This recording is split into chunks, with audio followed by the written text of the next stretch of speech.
It was hard to hear at first. Couldn't understand what you saying. Get the fuck out my face. Get the fuck out my face. And in my generation, we'd say when somebody's half stepping, they try to slow everybody down and put concrete out there for them to get mired in when the concrete hasn't set. But if you just step on out, wipe your feet off, you know, you can go do it. It's like dog shit, you know. When you're dealing with dog shit, you know, you got to avoid stepping in it.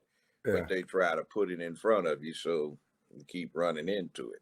Yeah. My thing with the Breakfast Club is it's poisonous, part of this agenda of pushing this narrative of LGBT. QIA plus, whatever in the hell it is right now. I don't have anything against somebody being gay. What you do in your own damn bedroom is your own damn business. I do not. I tried to get this to him before the holidays because I know he missed me over the past few weeks.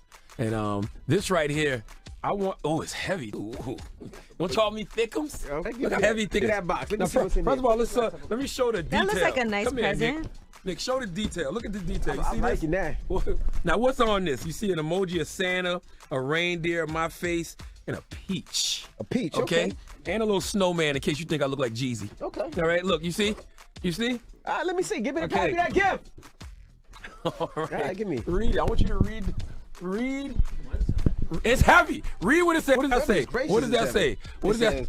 Ho, ho, ho. Oh. Happy holidays. Love, Charlemagne. You want to get over there, Nick? You might want to get over there. Steve, get in there and see what's in that box. I wonder what this is. I got you something. I needed some headphones. You know what I'm saying? So when I'm not here, it's not just the yo-yo-yos. It's not the yo-yo-yos? You'll be missing. All right, let me. It's the ho-ho-hos. Is this your butt cheeks, yo? This a black butt? Oh my goodness. That is a mold of my ass. Ooh, don't you tear my ass up like that. You be gentle with my ass, goddammit. Look at the little hole. It's jiggling too. It's jiggling, baby. Go ahead, baby. Plus, whatever in the hell it is right now, I don't have anything against somebody being gay. What you do in your own damn bedroom is your own damn business. But when you start trying to mess it up for everybody else, he brought a butt up to the show. Did you see that show? You know, that whole crew, I challenged them to a debate. I said I'd whip their behinds, but they won't take the old man on. You know, I know it'll be embarrassing. The old man whips all three of you one at a time. It's your option. Let's go someplace neutral where you don't ambush your guest and put all that rainbow shit in the background. So you think that's an agenda that they're pushing? Yeah, it's an agenda. I saw it when I was at UCLA 50 plus years ago. They started saying that they were going to destroy manhood. See, first you had the lesbians who hated men. You had the feminists who hated that they weren't men. You had the soy boy, beta boys, you'd call them now, who were white boys who couldn't make it in a white man's world. And you had nothing at that point until you started getting the anti-war thing developing in the late mid-60s. And they came up with this stupid idea that war is a man thing. So the way to stop war is to change the way boys are raised to men. And if you raise them like girls, so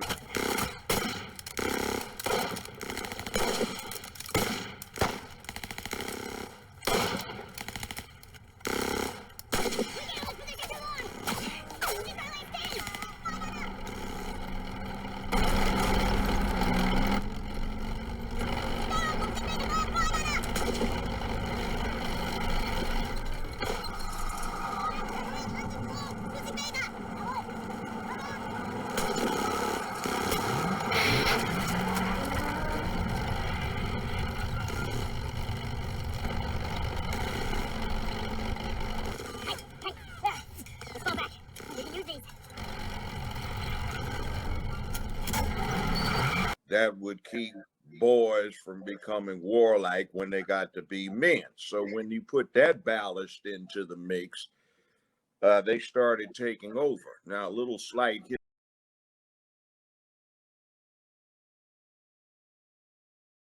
started firing executives to bring people in to get new ideas. See, at that time, if you were an adult, it cost you 50 cents to go to your local movie theater. If you were an adult, it cost you 50 cents to go to your local movie theater.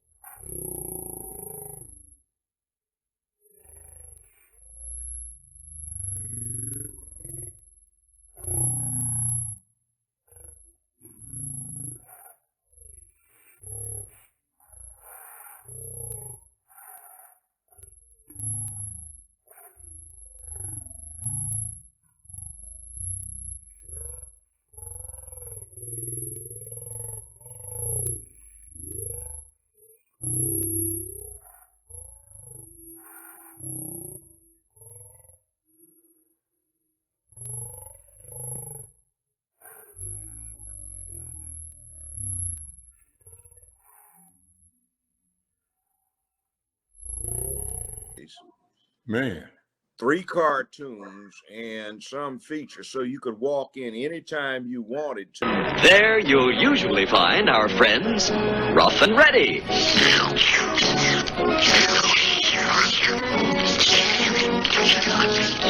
Hey, Reddy, I think I've had it. Speak for yourself, Ruff. I'm just working up to some real eating stuff. You mean after 6 bottles of soda pop, 5 hot dogs, and 3 bags of popcorn? Yeah, and don't forget the 2 ketchup malls. All right, folks.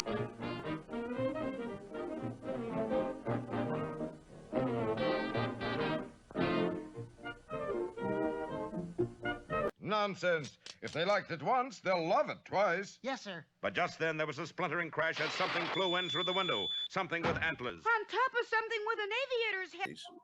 Man. 3 cartoons and some features, so you could walk in anytime you wanted to. This dude is bad, and he ain't just fly.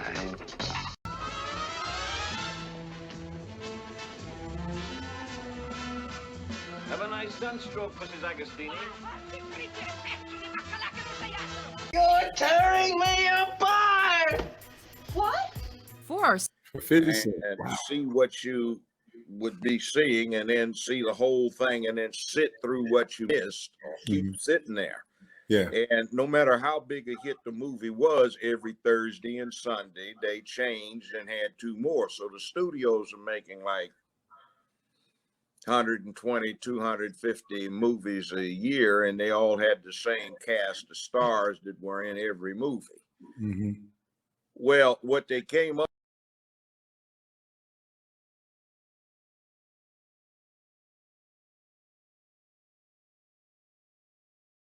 was 2 things. They had these young, bright folk that were part of this crew that is going to destroy masculinity. Okay. And they said, wow, we have a market. Let's go after the black folk down at the bottom who are getting neglected. They have money to spend. And if we come up with what we term black exploitation movies, they'll come out. So the way to come out is appeal to the lowest common denominator. So let's glorify the pimps, hoes, drug dealers, thugs, bank robbers, gangsters, and everything else. Makes sense. Yeah. And they started doing that, and they started glorifying dysfunction. And I heard them discussing this. They said, we need to start with 2 things. The black woman was the role model because she controlled her men the way they looked at it. And 2, if we start experimenting on black males in trying to see if we can take them down a notch. So instead of I'm black and I'm proud, Ungawa, black power, you know, afro, you know, and a beard, jeans, fatigue jacket, and ready for. This dude is bad, and he ain't just fly. In drugs, and they make him a hero. They had Black Caesar with Fred the Hammer Williams, and that plot was he was a major drug dealer who was trying to become the only drug dealer, and he was killing and assassinating a whole lot of people. He became the hero, driving off in the limo into the sunset, smoking a big Cuban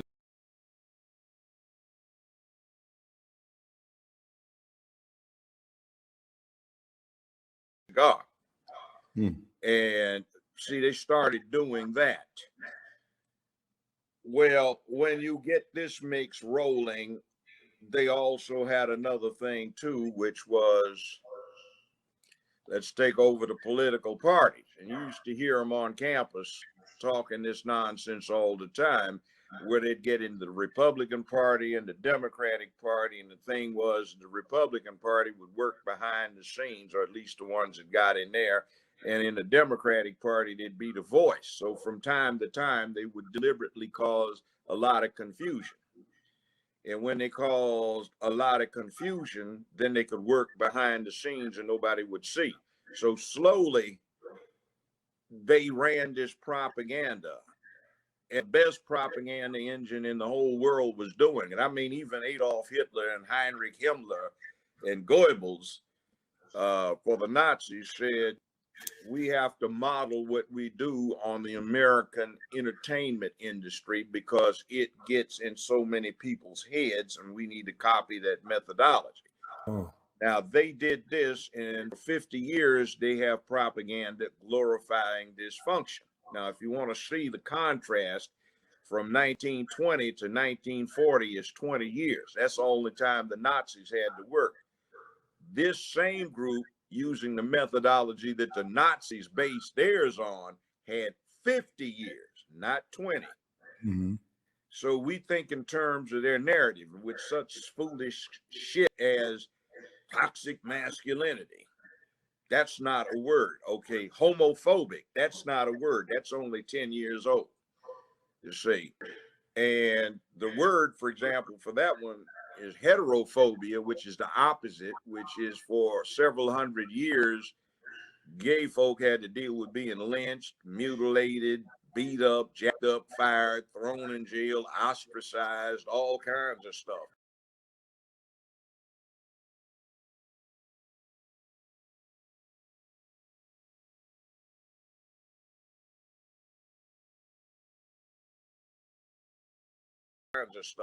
So one of the propaganda techniques that is very effective that the Nazis knew is flip the script. Accuse your enemy of being like you or doing what you do.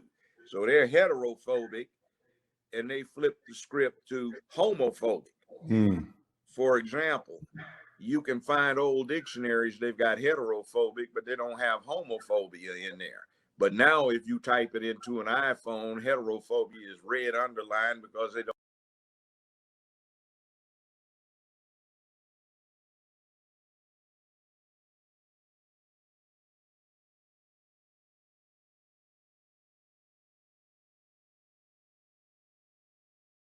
Popping up. That's the flipping of the script. All right.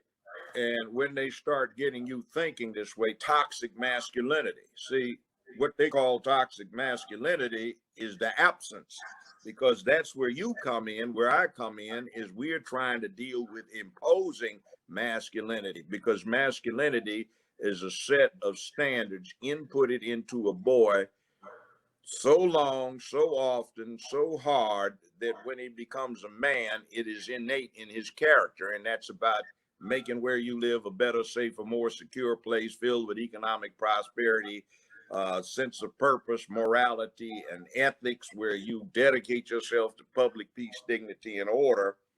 And you are a man of peace who can be violent and brave and courageous when necessary. You see, that's what men do, where the little women and children get in the lifeboat first when the damn Titanic is going down. So they try to destroy that. And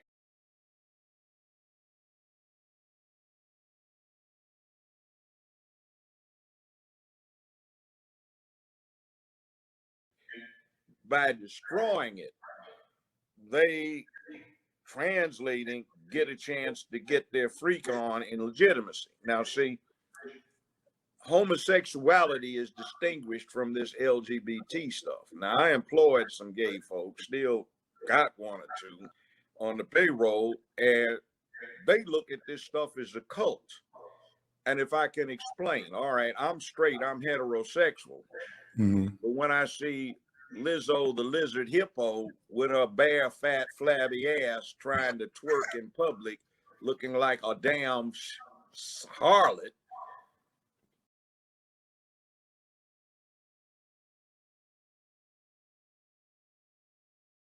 in front of children. See, that's not right. When I look at Cardi B, who is a street walking hoe who brags about how she used to drug her tricks so she could rob them.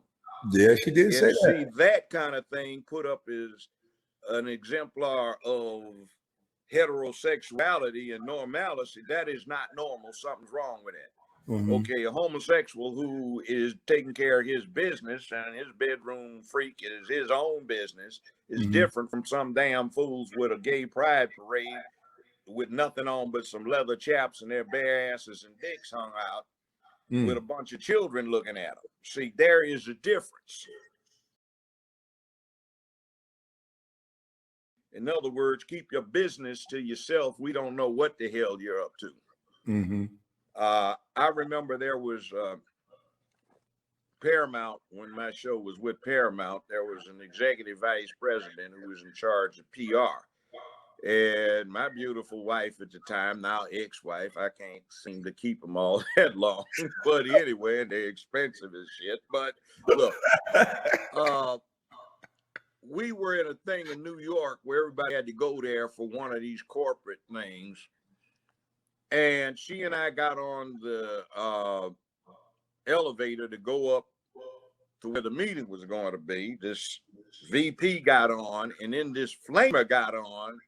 And the VP, who was admittedly gay, he jumped up and rushed off. So somewhat later when he got up there, my wife said, "Why'd you get off?" He said, "I can't stand the flamer." You know. That's crazy because my first cousin is gay, and he's able to he says stuff like that. And I'm like, yo, what you talking about? He was like, man, we don't like people that act like that. You know, he's gay, but sometimes he acts like a man, and then sometimes he doesn't. He explained it to me, but you know,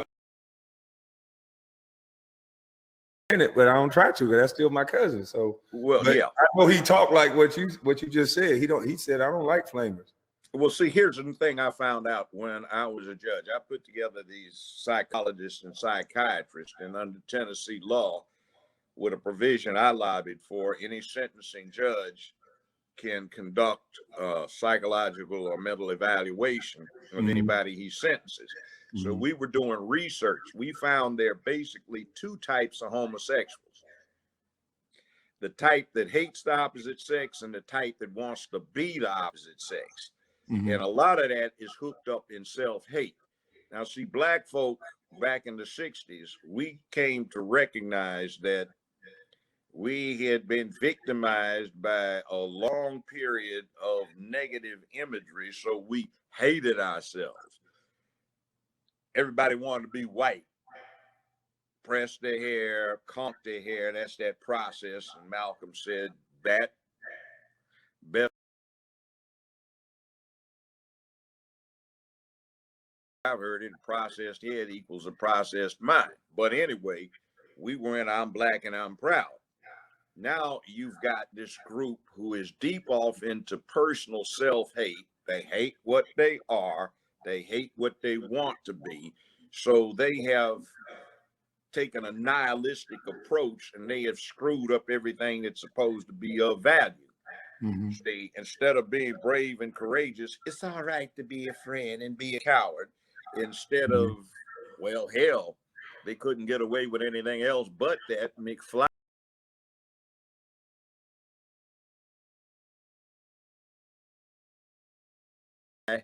in Back to the Future 35 years ago, what is it? He goes back in time. His daddy is there getting punked out by this bully, and where the kid comes from, this bully's still bullying daddy. So he gets daddy to screw up his nerve. Daddy busts the bully in the mouth on prom night, knocks him out, actually. When he gets back, the bully works for daddy. Daddy's flunky. See, that stand up to a bully is part of being a man. You have to learn how to deal with that. You know, I'm gonna get my ass whipped, but I'm gonna bust this MF in his mouth, you know. And maybe the next time somebody else, he doesn't want to get busted in his mouth, even if he winds up whipping me. Now, oh my God, we have to bring in the police and the teachers and the parents to stop all of this horrible bullying. Oh, it's just so awful. And then, oh my God, we have to stop this online bullying. Oh, he's going to kill himself if he turn the goddamn thing off. And you see Twitter, Facebook, Instagram are perverting the First Amendment. You can't say stuff if it makes some jackass feel uncomfortable. Yeah. And then I don't even watch TV. Well, see, here's the thing that's bad about that. Mm-hmm. If you complain about somebody doing you that way, like on Twitter, you can say the N-word all you want.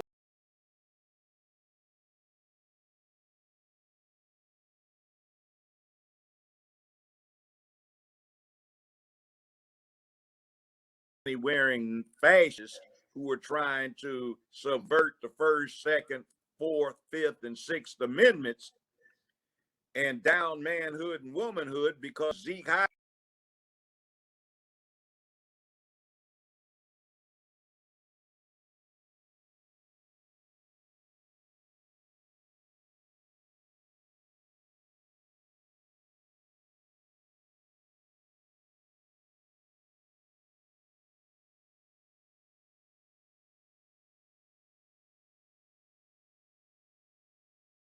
is something where we're going to have to stiff arm salute the rainbow flag and read mind Uberganger, which is my conversion, Mm-hmm. you know, and that is supposed to be something that is horribly offensive, but you can say in all you want, and you can talk about toxic masculinity or some chauvinist pig or whatever it may be. That's okay. See, because it's directed propaganda, there's a narrative. And the people that control Facebook, Twitter, Instagram, they're deep off into the rainbow, which is their business. But we fall for some more stupid propaganda, which is private, so they can do what they want. Well, what about the poor private guy in Colorado who, against his religious scruples, was forced to bake a cake for a gay couple he didn't even know? All right. How about when they took Trump in about 3 years ago because he was blocking these fools that were trying to troll him when he was posting, and he wisely did not go any further. He let it go to the Court of Appeals, and what happens is they said he had to unblock them because it was a public forum and these people had a right to exercise their First Amendment rights. So that's still standing, which means Twitter, Instagram, Facebook should be busted on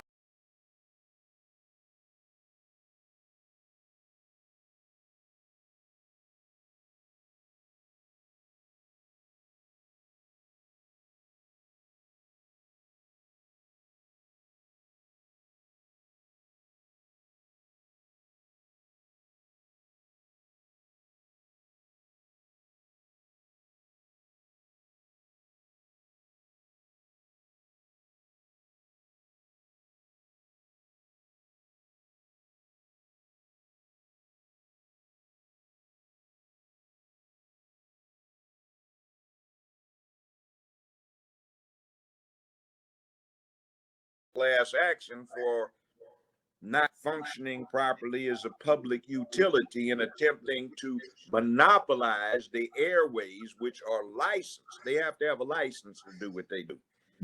So when they take this public license, they've got an obligation to the public and they become a public utility. Now, 150 years ago, when they started getting gas lighting and stuff in cities, these companies that were privatized to provide these services were private companies that provided these services started saying, we want to do some redevelopment. So we're not going to give you guys your gas because we don't like you. Well, they got declared a public utility, so they have to treat everybody doing the same way.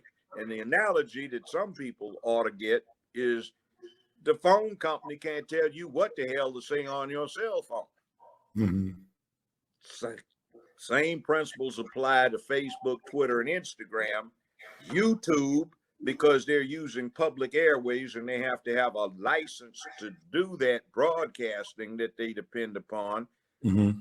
They can't either. So, well, they definitely do. How do they get away with it? But you see, that's because too many people think in terms of the narrative that they've established and another narrative which came from the other side about the sanctity of private enterprise. Now, see, that sanctity of private enterprise impacts the Black community. Ever heard of this thing, pipeline, jailhouse, the prison, the pipeline? Yeah. See, here's what that's about. Okay. People used to ask me all the time, Judge, what's wrong with the criminal justice system? Why is it so broke? Why doesn't it work? I said, well, it's working fine. It's just doing something else. See, all of this nonsense about leave it to private enterprise to solve everything. Well, private enterprise is out to make a profit. That's what they're doing. Right. They're not out there to be doing good. And what happens is, due to industrial technology and computerization, a whole lot of ordinary people have been made obsolete.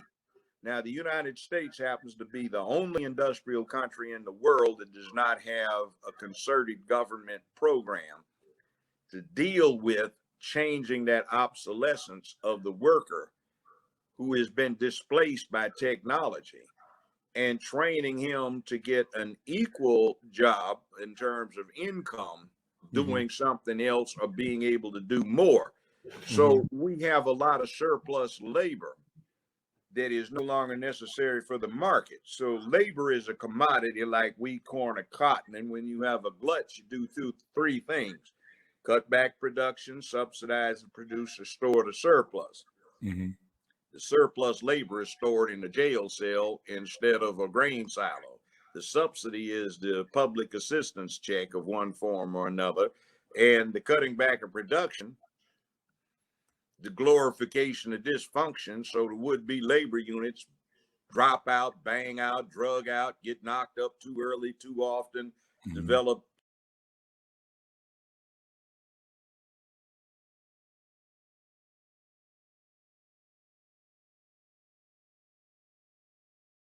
attitudes, lifestyles, worldviews.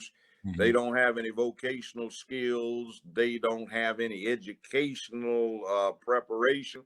They're useless. And you have essentially another negative because the public assistance goes to the female, because in a lot of states, an able-bodied man is not eligible for any kind of public assistance except unemployment. And he has to have worked long enough to get that. And he's only entitled to so much. Meanwhile, back in the Johnson administration in the 60s, they came up with a concept that was good, the safety net, but what they wound up is having a distinctive class of women who became welfare dependent. They got bigger checks the more babies they had, and the check was not going for the babies, it was going for them. Right. It's like a friend of mine and I were in Nickerson Gardens out in the Los Angeles area. It's 1997, and we were recruiting for college. In those days in California, UCLA, Berkeley, Cal State, they were free. There was no tuition. There was an insurance and benefits fee. In other words, $56 a quarter. You got unlimited medical care, prescription medication, eyeglasses. You had free concert tickets, athletic events tickets. You didn't have to pay for them, but there was no tuition. Now, Ronnie Reagan screwed that up. He came in campaigning on a platform that he was going to destroy free higher education because nothing but long-haired, Kwame sympathizing hippies took advantage of it. So from free education, which was an investment in the human infrastructure of the state, you switched over to this mess they have now where everybody is in hock for 10 years trying to get an education, unless you can play some sport and get an athletic scholarship. And it's gotten way, way out of hand. So what happens, see, is when these kids are in a situation where the only way the money comes in is through the women, you set up a matriarchy. And hey man, like what you doing, man? Like hey man, where your bitches, man? Or me saying, young man, if the court is disposed to place you on probation, just how do you intend to sustain yourself? In other words, how do you make your living? Well, with due respect, Your Honor, like I got me 4 bitches. Excuse me, I didn't mean to say that. I got me 4 ladies takes good care of me. 2 of them Let's get, see what's going on now. got good jobs. 1 get a crazy check. 1 on AFDC. They takes care of me. Dang. You know, well, what do? I smooth them out. You know, they got hard gigs. You know, so a hard life. So I make them feel good. And see, about 20 years ago, there was this thing about the thug. I can remember sitting up in the lounge in the airport in Detroit. Me and my homeboy who was traveling with me is the late Clifford Stewart, who was a hell of a man. I called him my brother. We look alike. He just, Black Belt Magazine called him the most dangerous human alive in North America. He was one of those folks. And we were reading this article by a Black female PhD who was saying, ladies, get yourself a thug. They are so thrilling. You have no idea. Raw masculinity, but you can control it because you're paying the check. Oh, yeah. And I do all these local radio appearances or remote or direct. And they say, this is Bobby on WFOOL. This is Take Care of Your Thug Week. Call Bobby and let Bobby know if you got a thug at home. All right, we got Tamika on the line. You got you a thug, Tamika? Yeah, Bobby, I got me a thug. He's so fine. Lord have mercy. All right, we got Jamalina on. What you got, Jamalina? Well, yeah, Bobby, I got me a thug. He's so fine. All my friend girls, they Jay. He look just like Denzel. Oh, who is this? Lucille? Yeah, Bobby, this here Lucille. I'm white, but I likes me some thug too. They so exciting. See, and you get this kind of glorification of stupid. And you get these young males who have no man training. And see, man training is difficult because it takes a whole lot of shit in your head for, all right, women and children in the lifeboats first, and the rest of us are going to drown in this icy water if we don't freeze to death first. All right, ladies, get in, and you punk, get that dress off. We know who you are. You still got a beard. Get your ass out of here. So, see, now they have this thing where they got these trans freaks, drag queens, and they want to put on a dress and put on bras and get in the lifeboats with the women and children. So get your ass out of here, and if you don't help get them down, we're going to throw you over there and chomp the sharks, so they'll go over there and eat your ass instead of bothering the women and children. And then see, this coalition they put together is going to fall apart, and one of them is this. 2 of the factors that are going to make that happen is this pedophile thing and this drag queen thing, because the feminists have been fighting for years to get women sports. Now, granted, it's flipped over to being a bastion for lesbianism in a lot of the female sports. But when you let these boys jump in who can't compete against the boys of the guys and for varsity, and let them compete against the girls and still whip girl ass, that upsets the paradigm. Plus, they're going to kill one of these girls. I got a personal thing about it. Somebody's granddaughter I had last seen when she was like 10 or 11, she said, Uncle Joe. And I was in the parking lot of something like Lowe's, you know, one of these big hardware places. And I walked over, I said, I haven't seen you in a long time. And she had her arm up like that, you know, in a cast with a strut. I said, what happened? She said, well, I was in the martial arts. I said, yeah, your grandmother told me about that. Granddaddy too. Said, well, She said, well, you know, I got a scholarship to such and such college to do women's wrestling, full contact wrestling. That's the new thing. So what happened? I said, well, what happened to you? She said, they made us wrestle these, and she started crying, these freaks, she said, who said they were girls. And I objected, and they told me I'd lose my scholarship if I didn't wrestle. And they told the team we'd forfeit, but we didn't. So another girl on the team got 3 cracked ribs and a fractured jaw. And I got my compound fracture of my arm, and I've had 3 operations. She started crying, said, Uncle Joe, I can't study hard because this medication jacks me up. I can't sleep because it hurts. And I just said, that's a damn shame. But you see, that's what this leads to. And toxic masculinity actually is one of the things that promotes violence. See, they try to protect these boys, and they do not know who they are because they've never had to face down a bully, never had to screw up their courage and take a stand knowing I might get my ass whipped, but I'm going to have to do what I have to do. Well, you like meat? You eat meat? Oh, yeah, I eat bison every now and again. Yeah, a bison's good. Yeah. Chomp into it. I like it medium rare. All right. Yeah, I like mine. Sometimes medium, but mostly medium well. Okay, well, you eat it. Oh yeah. See, we are the apex predator on the planet. We kill better.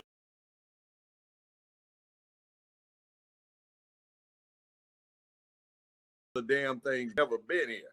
If they actually had a Jurassic Park, I can see if some of them escaped. The T-Rex did. I can see, yes, Lord Williams, I was out there and it was really tense, you know, and it was me or it in my guide, and he took off. He was a little affrighted, you know, but I gave him one charge, you know, and rapidly worked the bolt and delivered another, and that is it is on my den wall. Isn't it magnificent? See? Yeah. And oh, you once were king of the jungle. Now the tiger is in danger, and the mother elephant in her bond with her calf, you know, and the polar bears, and we have to save everything on the planet because we the baddest ass killers on the planet. Nothing kills like us. And what do you think is inside this beast that is the apex predator on a planet? It kills. So you have to impose masculinity so it knows when to kill. Go kill your bison when you want to eat it, or, you know, we do it by collectivity. We have a slaughterhouse and a meat packing place, and it tastes good, and a restaurant fixes it up. Well, all that's good, but that tendency to kill is still there, and we don't have a draft, but for a long time they had one, and those guys, ordinary people that got drafted, did a whole lot of killing. World War I, World War II, Korea, Vietnam, before that, the Civil War. So you can get ordinary people and you can turn them into killers. All right. That requires a lot of social adjustment so they do not turn on themselves in an inappropriate fashion at an inappropriate time for inappropriate reasons. That's why we have criminal laws, particularly against the wrong kind of homicide, criminal versus justifiable. Now, when you take this boy and you protect him from bullies, so the parents, the police, and the schools protect him, where Twitter, Instagram, and Facebook keep him from seeing something that'll cause his stupid ass to go take himself out, then what happens is he doesn't know this beast that's in him. And see, this beast is still there. And under the wrong circumstances, that beast comes out and starts leering at him, and he doesn't know what to do. So you get these perverted asses that go and shoot up a school because they felt bad because they got bullied too often and don't know what to do with it. That's a lack of masculinity.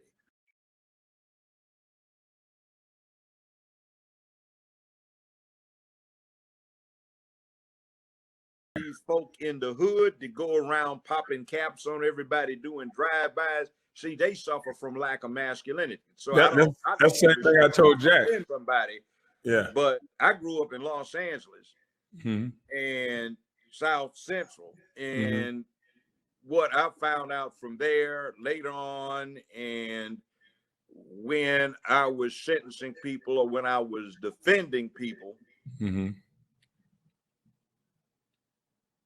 dudes down in the hood rat, they just bitches. They only see what they are is lesbians in boys' bodies. The lesbian and the hood rat are raised the same way. They're raised by their mamas like girls because their mamas hate men, and the boy is gonna be a man if he got raised properly. So they hate him and raise him wrong. He winds up with a secret hate for his mama, but doesn't realize it. He's raised as a girl. He likes pussy. The lesbian is raised as a girl. She likes pussy. If the fairy godfag waved the magic wand over the lesbian and she woke up the next morning with a dick, there would be no difference between her and your typical hood rat thug trying to play OG. And these guys ain't got manhood. For example, I don't know how many times this scene repeated itself over the time I was on the bench.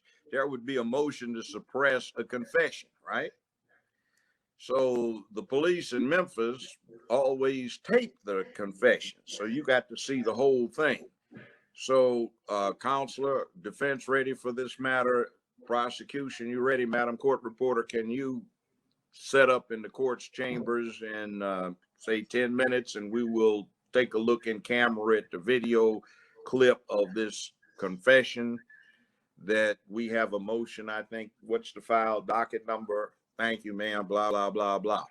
This dude, we're getting ready to take a recess. And I take the recess and the lawyer walks up to ask me about something else. So I'm still watching.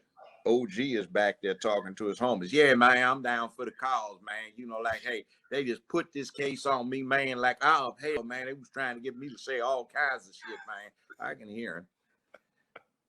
So I go on him back. I'm watching this confession. Here's where he goes. Man, I don't want no lawyer. Sir, you really need to have an attorney. We can call one right now. You should have a lawyer. This is a serious matter.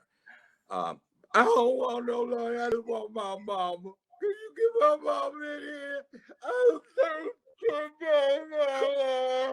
well, sir, your mother can't be in here while it's going on. You a grown man. I don't care. I just want my mama. Look, sir, you have a right to remain silent. I don't care. You have a, you know, blah, blah, blah, blah, blah. And, oh, Lord. I don't care, man. That's what I was talking about. Blah, blah. And look, it was Shaw Dog and Stomp there. That's crazy. Okay,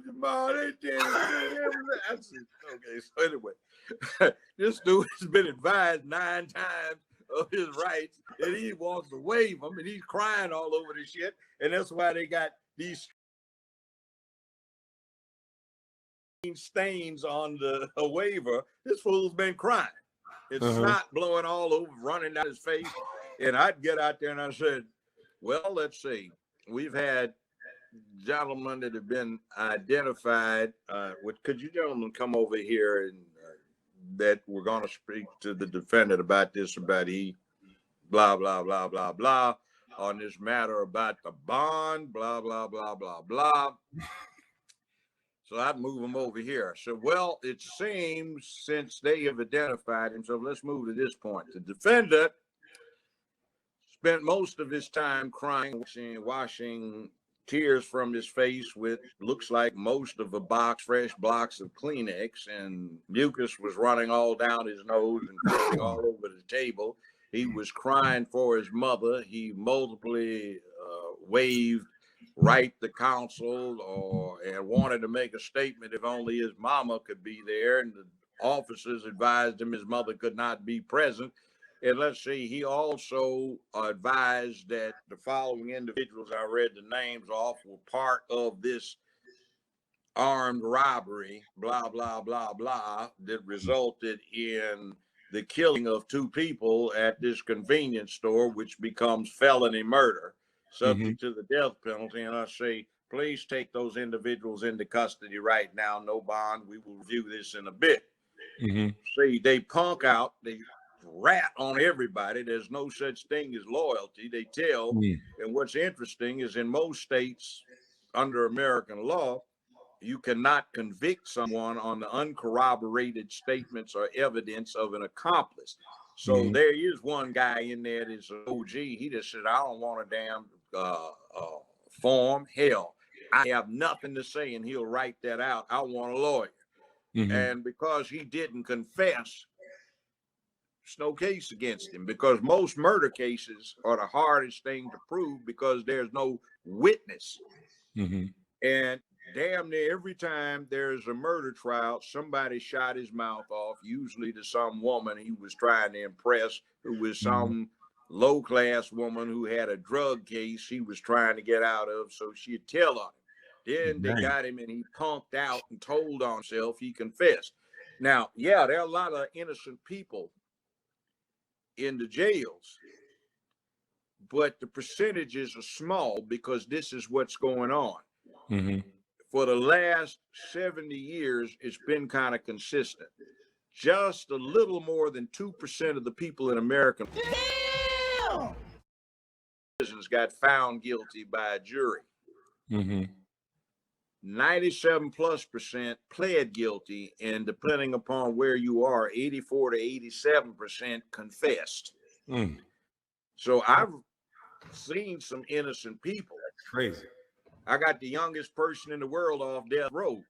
I got a stay of execution 23 minutes before they were going to fry him, and he was 15 plus 2 weeks at that time. I got the conviction set aside on a number of grounds, including an all-white jury.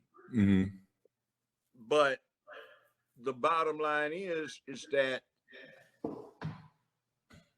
most of the people off in there, when they're talking to their lawyers, are saying, yeah, man, well, he didn't really see me.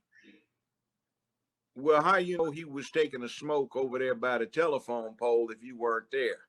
Well, he couldn't have seen me. I was in the shadows behind the dumpster.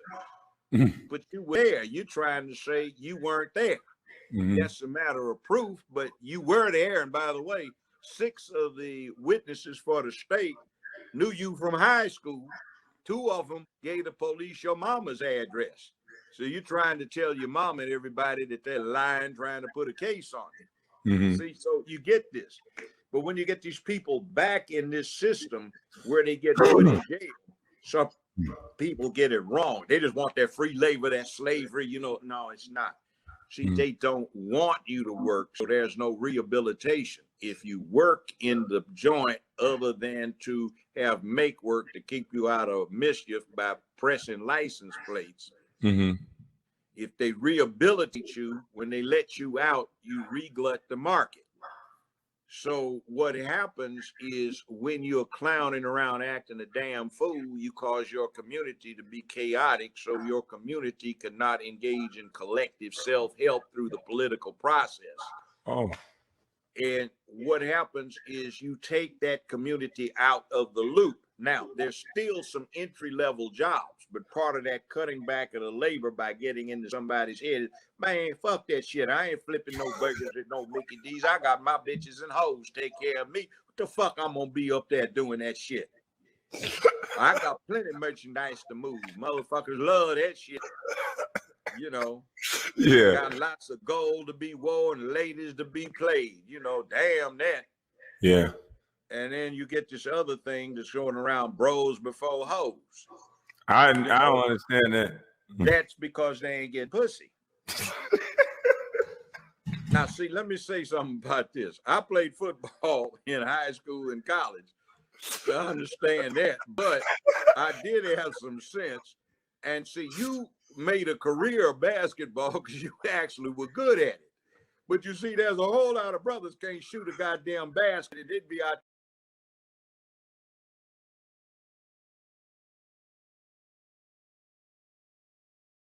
sweating, playing instead of getting their heads in their books.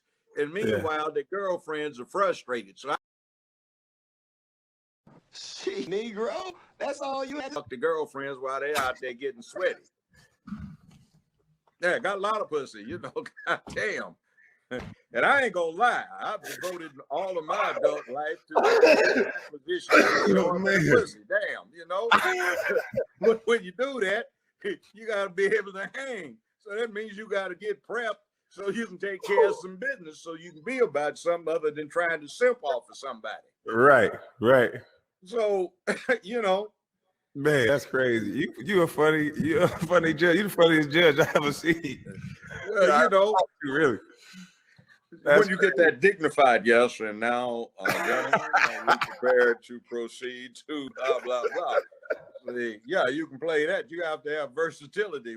You know, when I'm judge, I'm fair and impartial, neutral and detached, you know, blind justice, except I ain't no bitch with one tit out to feed the needy and ain't stepping on no goddamn snake. But, you know, justice is blind, fair, and impartial.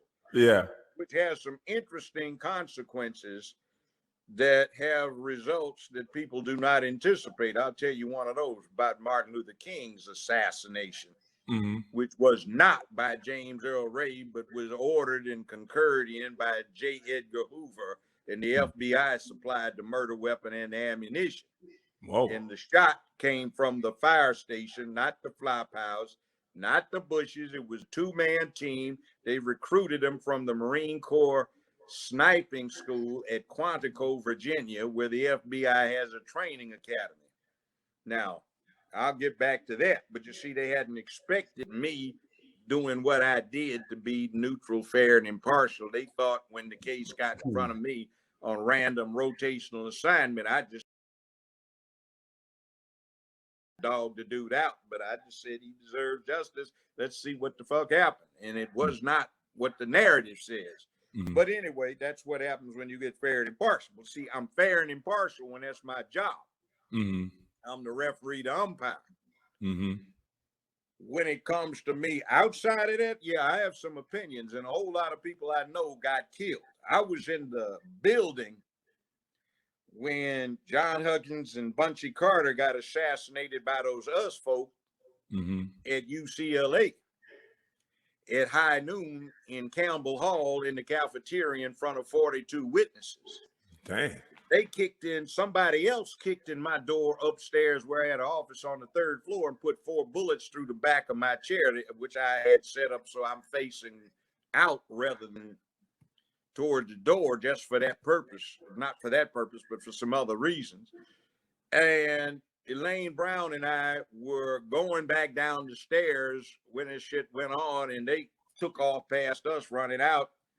They shot John in the back twice, point blank, killed him, but he wasn't dead yet. So he set up and had a .357. He popped 6 caps at them as they were fleeing and hit one of them in the back of the shoulder blade, but didn't stop him. And they kept going. The police wound up admitting, some of them, that was on their side, and every time they went to bust these folk, they got tipped off, and they got 2 of them. Johnny Cochran defended 2 of them. They got second-degree murder convictions, sent to a penal facility. They escaped in a week. APB got taken down within 48 hours. I saw them 2 years later. A guy named Yuko Babu, who's out in LA, still does the Pan-African Film Festival out there. Well, he, me, and some other people were trying to raise money for Frelimo, the guerrillas in Mozambique.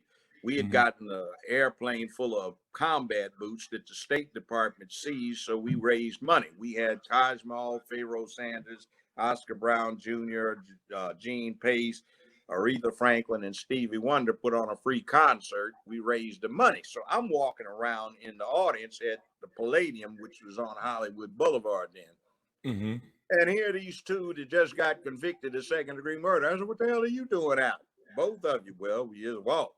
So 25 years later, they got tired of being on the run. They tried to surrender themselves. California said, we don't want you. Now, see, that's the way it used to roll. So with that kind of context and all of these people I knew died, See, I recruited Geronimo Pratt to UCLA. That's G. He did that time for that murder, wrongfully convicted. Okay. Nathaniel Clark, he got killed. Elaine Brown, I recruited her.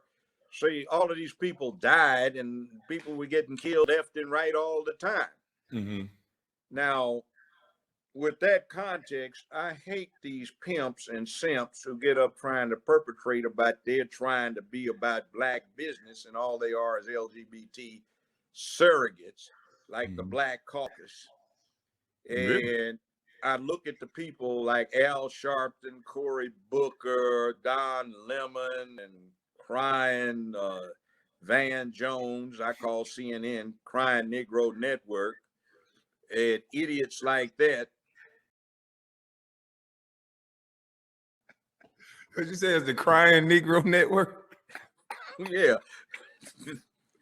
Jesus Christ. You know, see, CNN has Anderson Cooper and dip his little sweet butt in the tea to make the tea. Then they squeeze Don Lemon's little sweet butt when his white husband isn't around, and add him into it. And he had sugar from Van Jones, and he cries a few tears in it to add a little unique character to the tea. So, they push this stuff too. It's that narrative they do. You got to think, like, they're trying to get Trump still for inciting a riot in D.C. What did he do? He told all these people to come and demonstrate, right?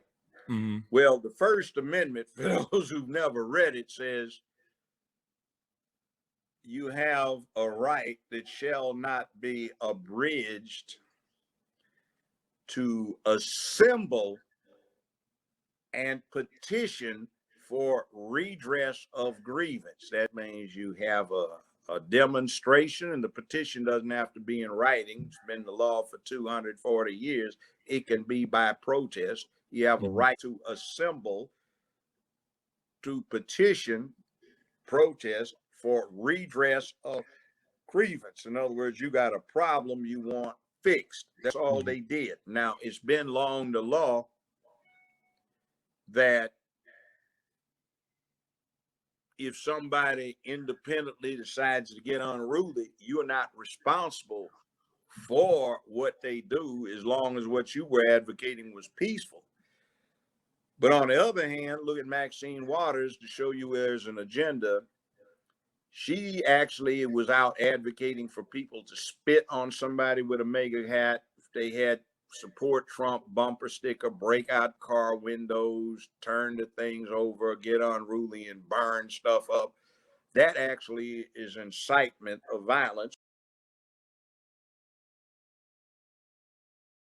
She is in fact criminal. Now, they don't go after her. They just have this thing on Trump. Now, I don't particularly like Trump, but I'm not against him.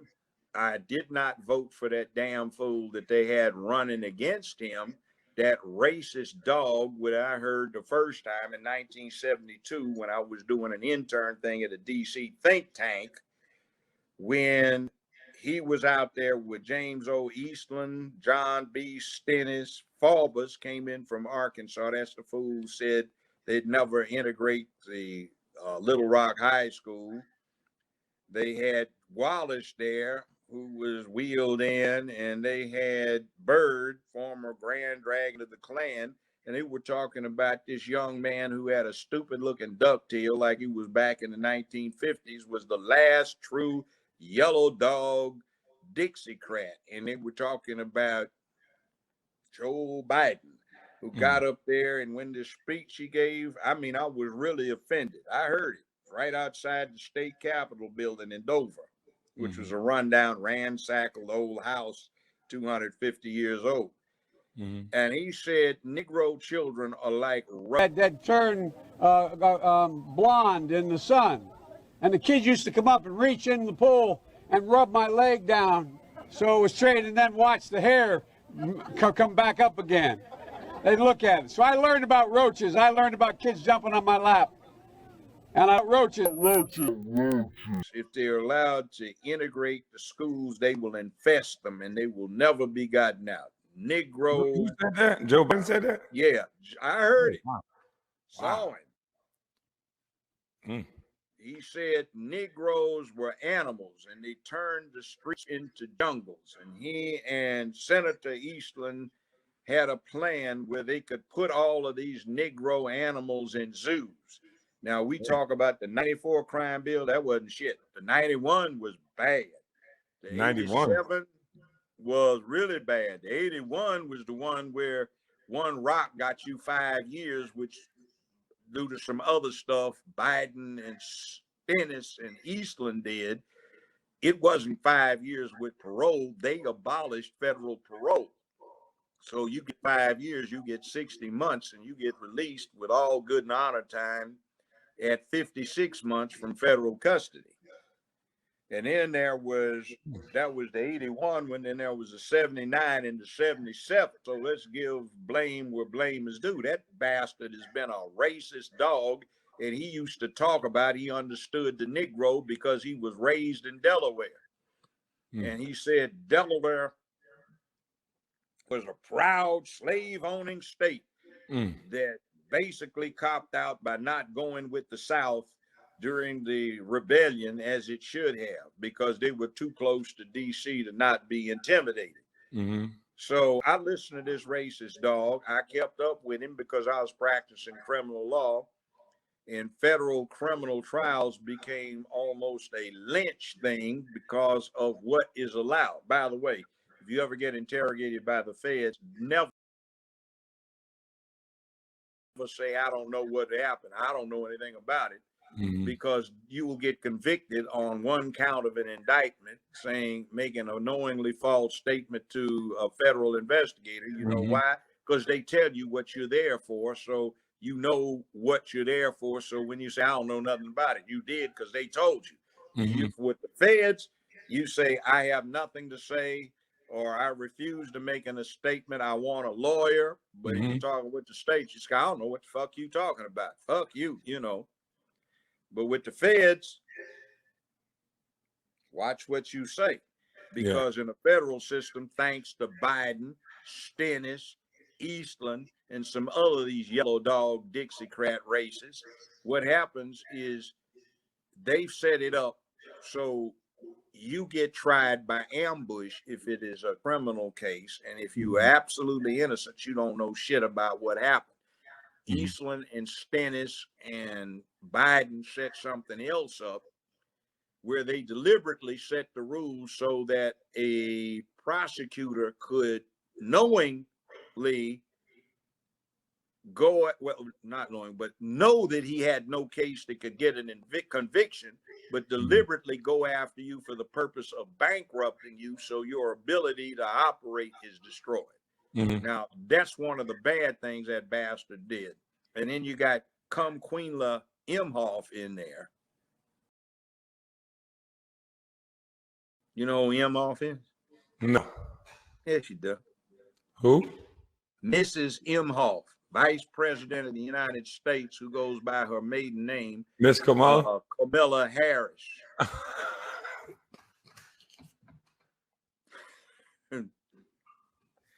She's got 2 Jewish children she adopted. She married a Jewish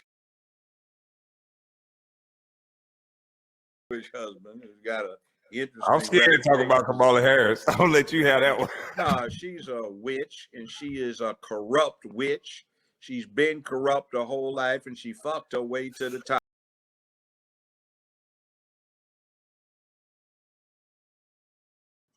Oh, Lord. They used to detail this witch in the LA Times with her sexual escapades.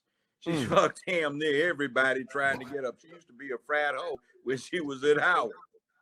And she ain't black. You know, I ain't got nothing to do with this, Miss Harris. Nah, I mean, well, don't, but she's I don't know. I'm just listening. Well, here's the thing.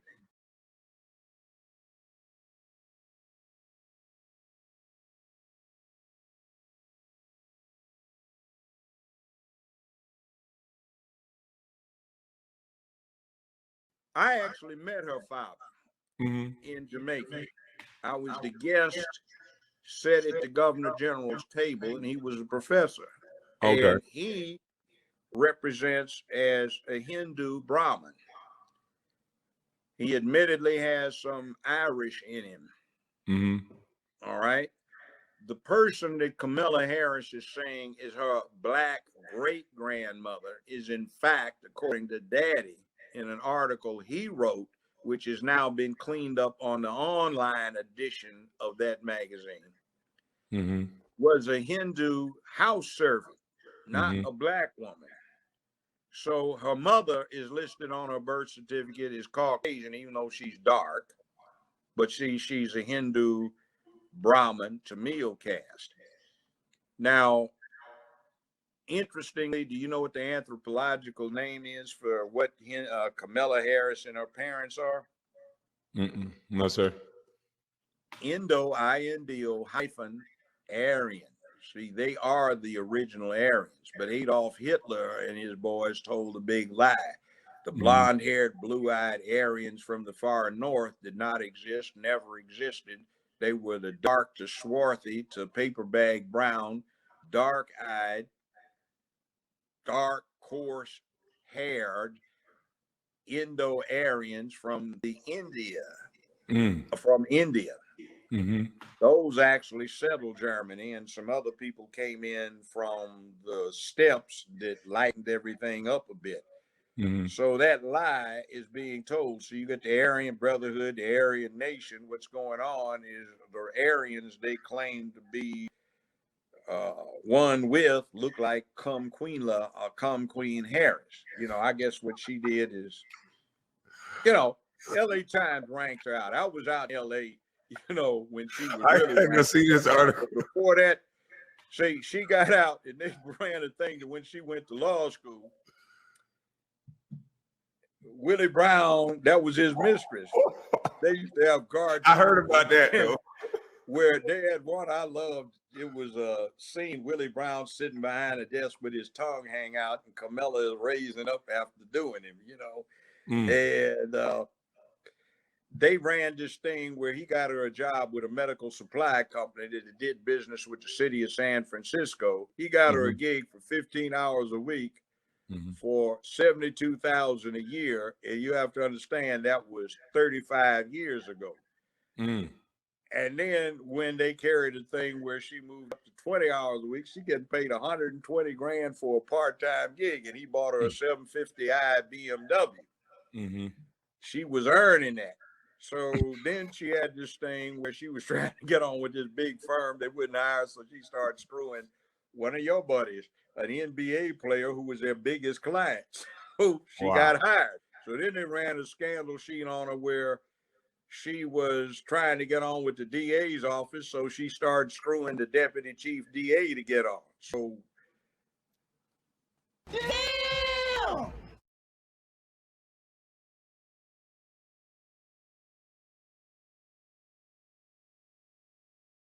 So what do you see? I mean, you have a lot of knowledge. As you can see, you got the chat going crazy. You have knowledge that span back 30, 40 years.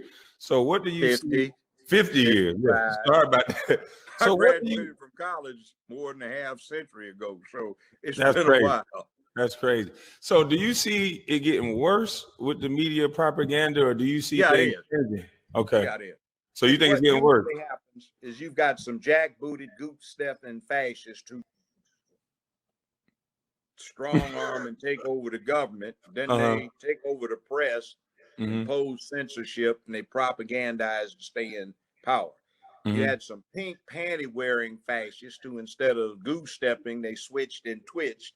They took over the media, propagandized the people. Now they've taken over the government, and they are attempting to gut the Bill of Rights so they can impose censorship on you. Like,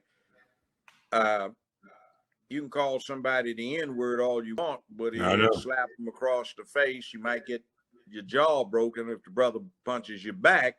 But that's not a hate crime. But then on the other hand, you say something about somebody Asian, now it's a hate crime. Say, okay, Asians are fine people. But the bottom line is that what they did in their name is suppress a hell of a lot of the Bill of Rights, which is not good for anybody. interestingly enough, we've got a gay Jewish congressman for the 9th district, which embraces most of Memphis, Steve Cohen. And for the 6.5 terms he's been in representing a district that's 91% black, was a binding resolution to compel the congressional cafeteria to use paper straws. Now, he is chairman of the subcommittee that drafted the Asian Hate Protection Act. Okay, he says 3,245 or so Asians got jacked up in 2020. Well, that's about 800 less than it was for 2019 and 1,400 or 500 less than it was in 2018. And actually what it represents is the expected attrition of what you would find for somebody operating a weave, wig, nail salon, beauty supply place, liquor store, or convenience store down in the hood. The percentages of Asians getting jacked up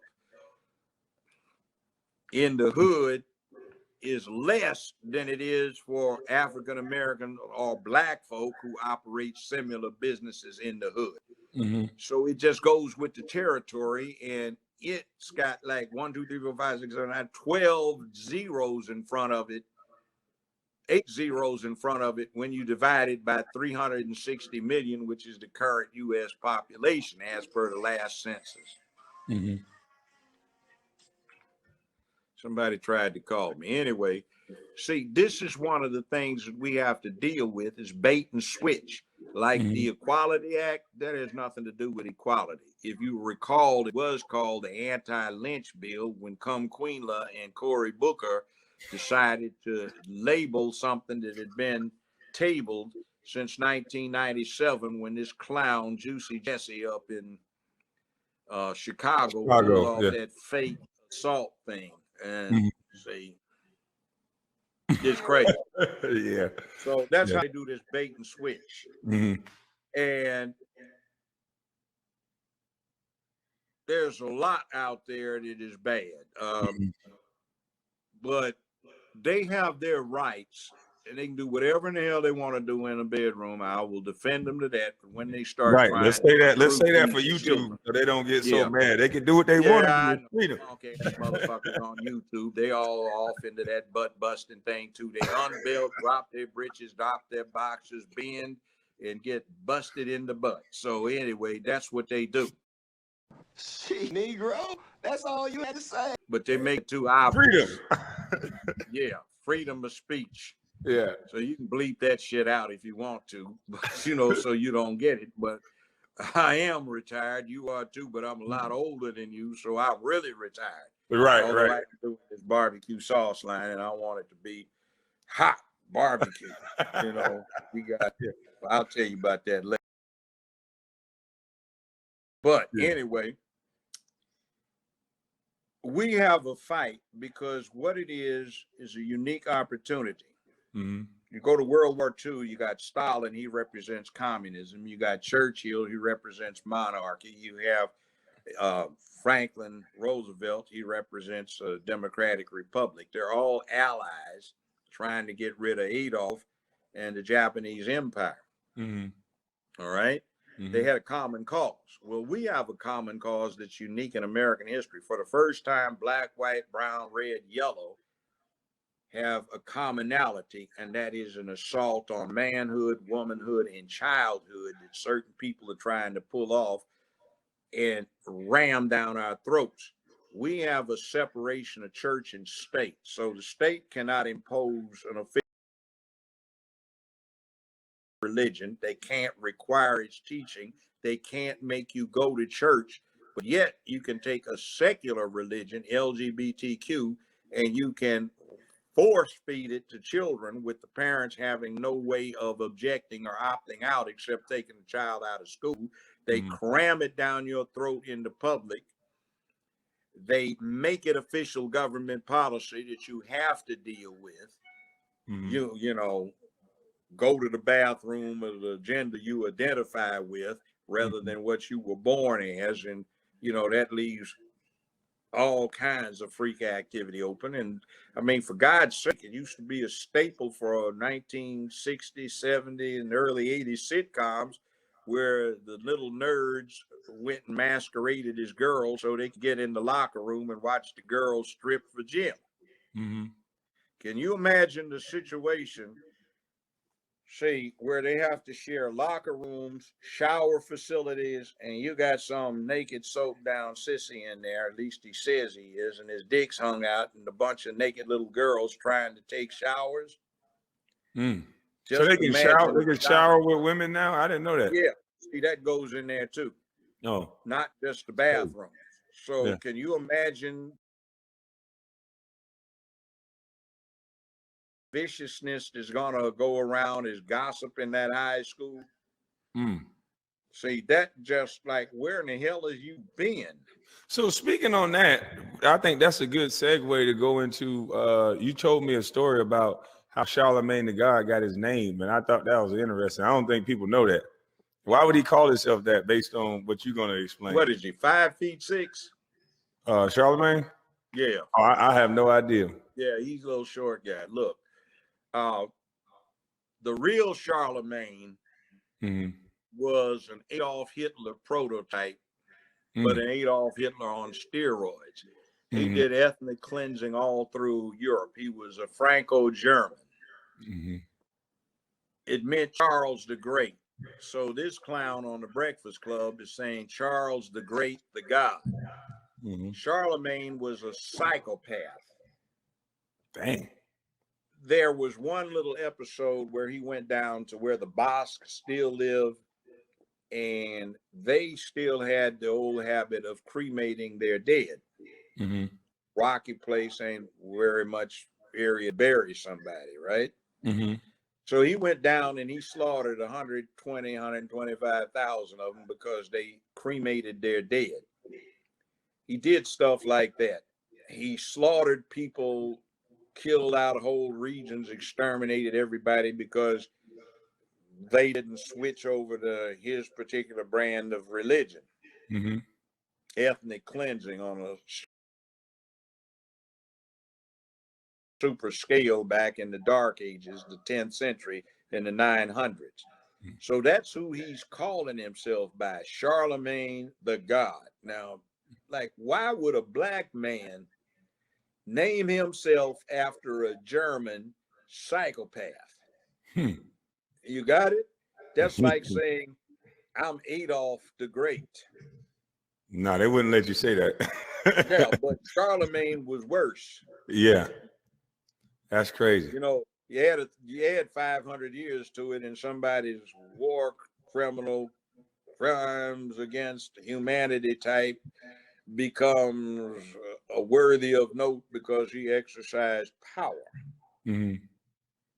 I think you're right about the attack on masculinity, because I said something about DJ Envy. They had a thing online going around where Bill Gates allegedly cheated and had a side mistress, and DJ Envy allegedly cheated, and Bill Gates was able to keep his stuff quiet and move on like a man, and DJ Envy had to go in front of the world and a bunch of women and apologize to all the women in the world, you know, when now it should have been personal with his wife. So I told him he needed to be on the leash and be drug around with his wife, because to me that's not a man. That's a good suggestion.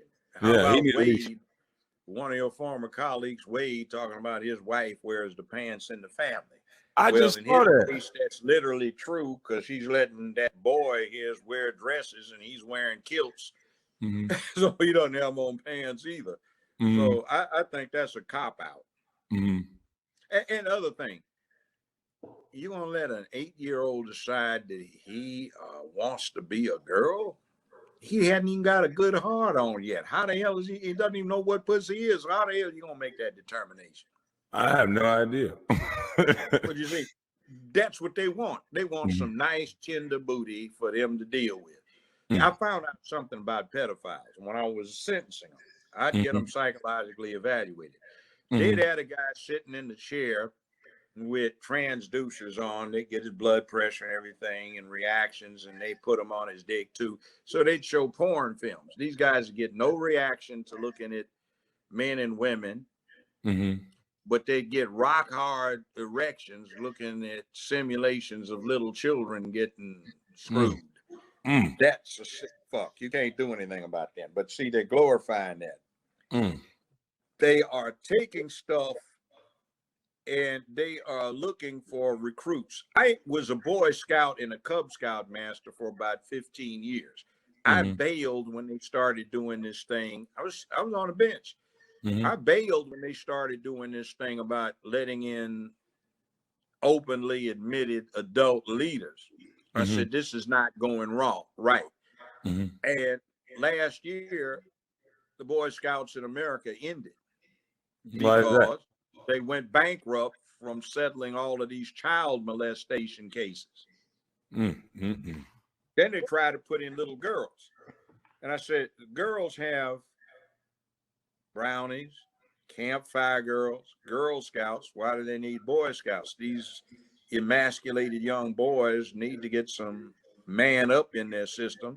And you need an adult scout leader to take them to these camps where for a week they're out in the forest someplace.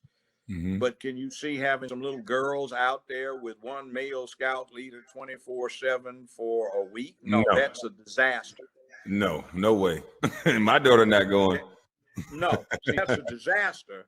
Yeah, that's crazy. They do something. Speaking of which,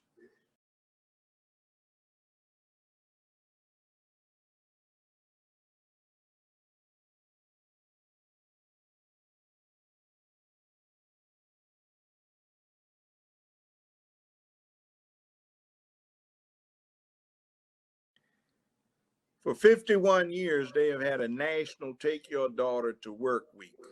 They've never had one for Take Your Son to Work. Really? Now, you want to know how bad it is? The Defense Department did a study back in 2000 to 2010. They published some white papers. The situation has not changed 10 years later.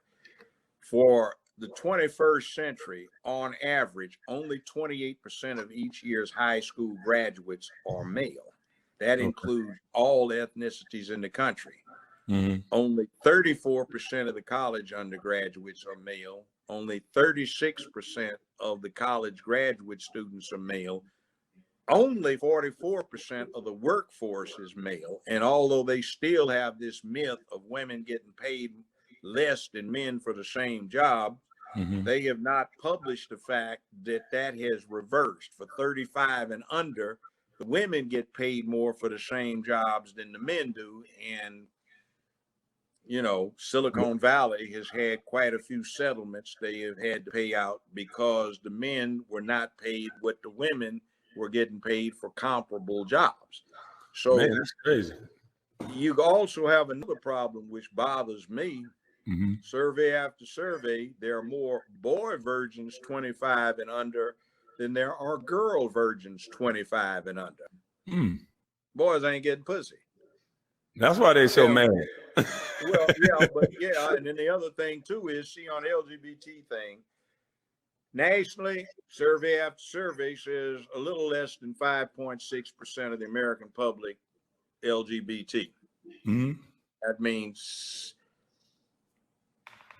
shit. You got 94% that aren't. For those 55 and older, the percentage, depending upon the survey, ranges from about 1.5% to 2%. For those 18 to 25, the percentage is 16%, which is probably why, or hooked up with why they ain't getting laid by girls anyway. So some guys are getting all the nookie and some ain't getting any. And that's another thing that the feminists have set in play that is going to come back and bite them, is this incel shit, where these guys want to take women out because the women won't lay them, and hell, they don't know how to get laid. Yeah, you know, you're gonna have to make a lot of money. Yeah. So well, how do you think? How do you think? Money, they can't get it. See, They still can't get it now.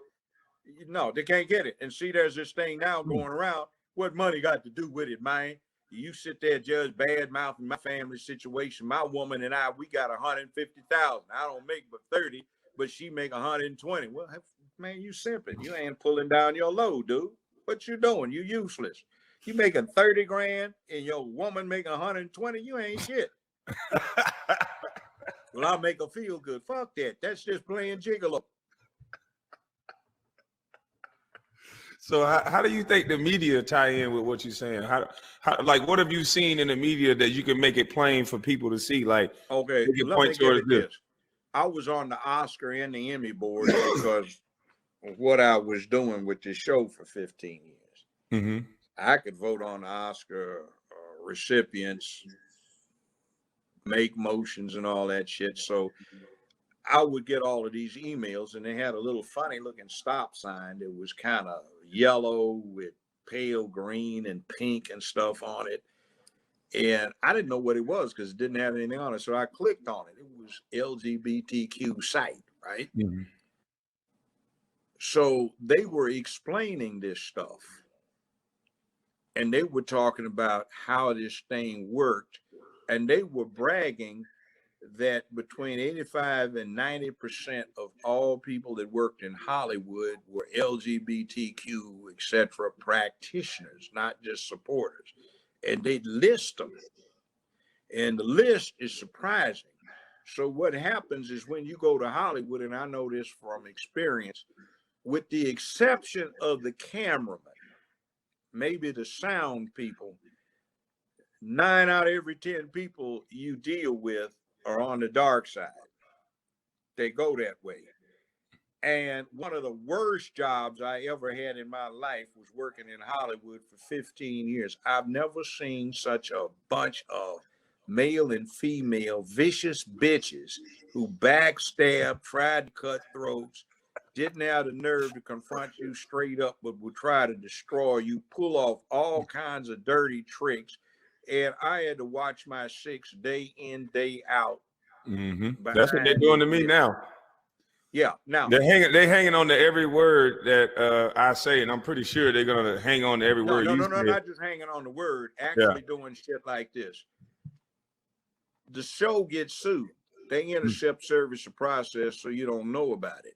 So you've gotten a contact by your bank. Would you like to switch over? We can offer you consolidation of these mortgages on a fixed rate of 0.57%. Hell, that's great. Fill out the stuff. FBI comes talking to you. You lied on this federal form. What the fuck do you mean? Mm-hmm. Said, are you now or have you been in the last 5 years subject to any lawsuits? No. And then you find out you've been sued 6 times and the studio is hidden this from you. And what they're doing is in open court on the record when you get the transcript saying you're doing something that the California Supreme Court said you'd go to jail if you did.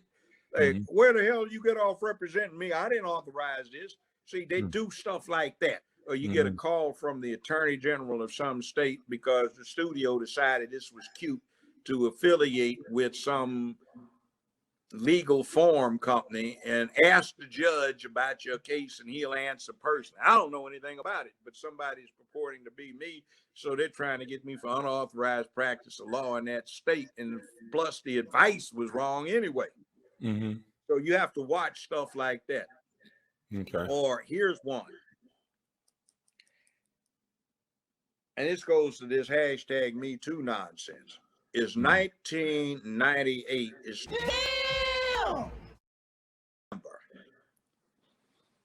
the show had just started that fall. It was a hit. So they were having a party at the Beverly Hilton Hotel in LA. Big party. I'm a bachelor, man. I'm looking at all these fine movie stars and soap opera stars, and they look good, man. You know, I like to dance. I was dancing with them, and then I hooked up with this one chick. We kind of wound up dating. Mm-hmm. So she excused herself to go to the ladies' room. She comes back. She says, do you know that dude over there, the tall guy in the gray suit? I said, yeah. He's the CEO. Name was Larry Little. Big Ticket Television. That's who got me for the first year. All right. Mm-hmm. He said he walked up to me and offered me $2,000 in cash if I would sign something he had written up that you were trying to feel on me. I said, what? So we went around and found all the other women that I had danced with that we could find. And she got statements saying that he had made the approach to her to do the same thing, offering them cash if they would say I was doing something inappropriate. They wouldn't. I guess I made a good impression. I guess I was fine to them back in those days, you know. Ain't what I used to be. Not as good as I used to be, but most of the time I'm better than I ever was. But anyway, that's what I'm talking about. You understand that when you get old. But anyhow, what wound up happening is they were stealing, embezzling money. This clown embezzled $25 million from the show, so he's trying to make it go away. That's like Mel Brooks's The Producers. The theme was, is if the show flopped, you could steal more money than you could make if it was a hit. So I hired this woman for PR, paid her $250,000 to go deal with it. She saved it. We saved it by doing our own PR, and we set a trap for her. What the trap was is she and I invented a fictional woman. We filled out affidavits, had them notarized in front of a notary, sealed it, took the sealed copy and filed it with Human Resources. Okay. We kept doing this as the plot thickened. So the storyline simplified was that she went and talked to this clown's wife and somebody else's wife and told them that this woman was complaining that I was being inappropriate to her. Well, I got called over to a meeting with the CEO of then Paramount, a guy named Gary McCluggage, an idiot. And they present me with this complaint signed by this fictional woman. So I started laughing. I had my agent walk outside. So I had them bring the box over from Human Resources, and I brought my PR person in there. And Lord, she was fine. She was Miss Washington, D.C. one time. First runner-up for Miss America. God damn, she was fine. Anyway, so when they opened this shit up, we started smiling, and they started getting that turned real red, looking like, oh shit.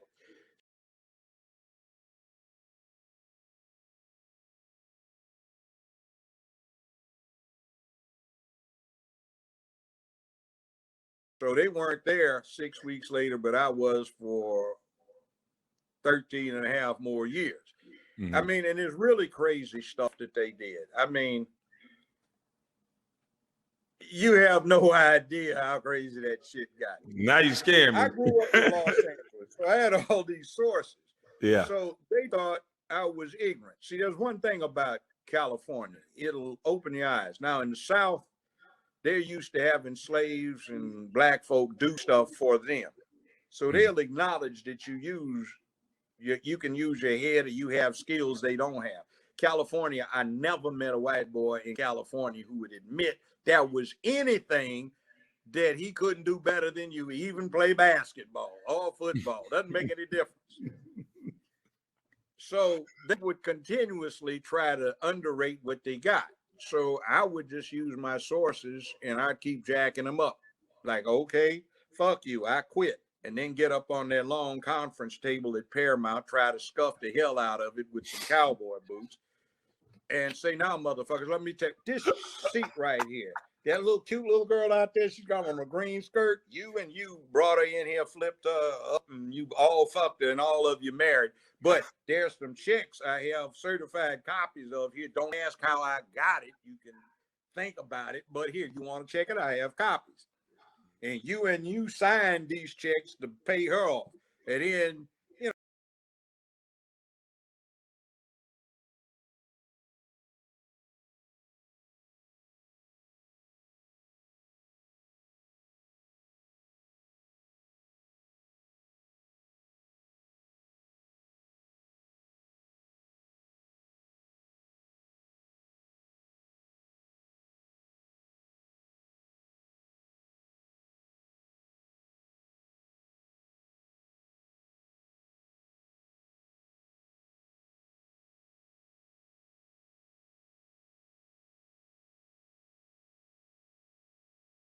They were stealing Paramount equipment and renting it back to Paramount. They were hooked up with Heidi Fleiss's whole house off of Hollywood Boulevard, and all kinds of crazy crap. So date rape and paying off pedophile nonsense, So I had it all.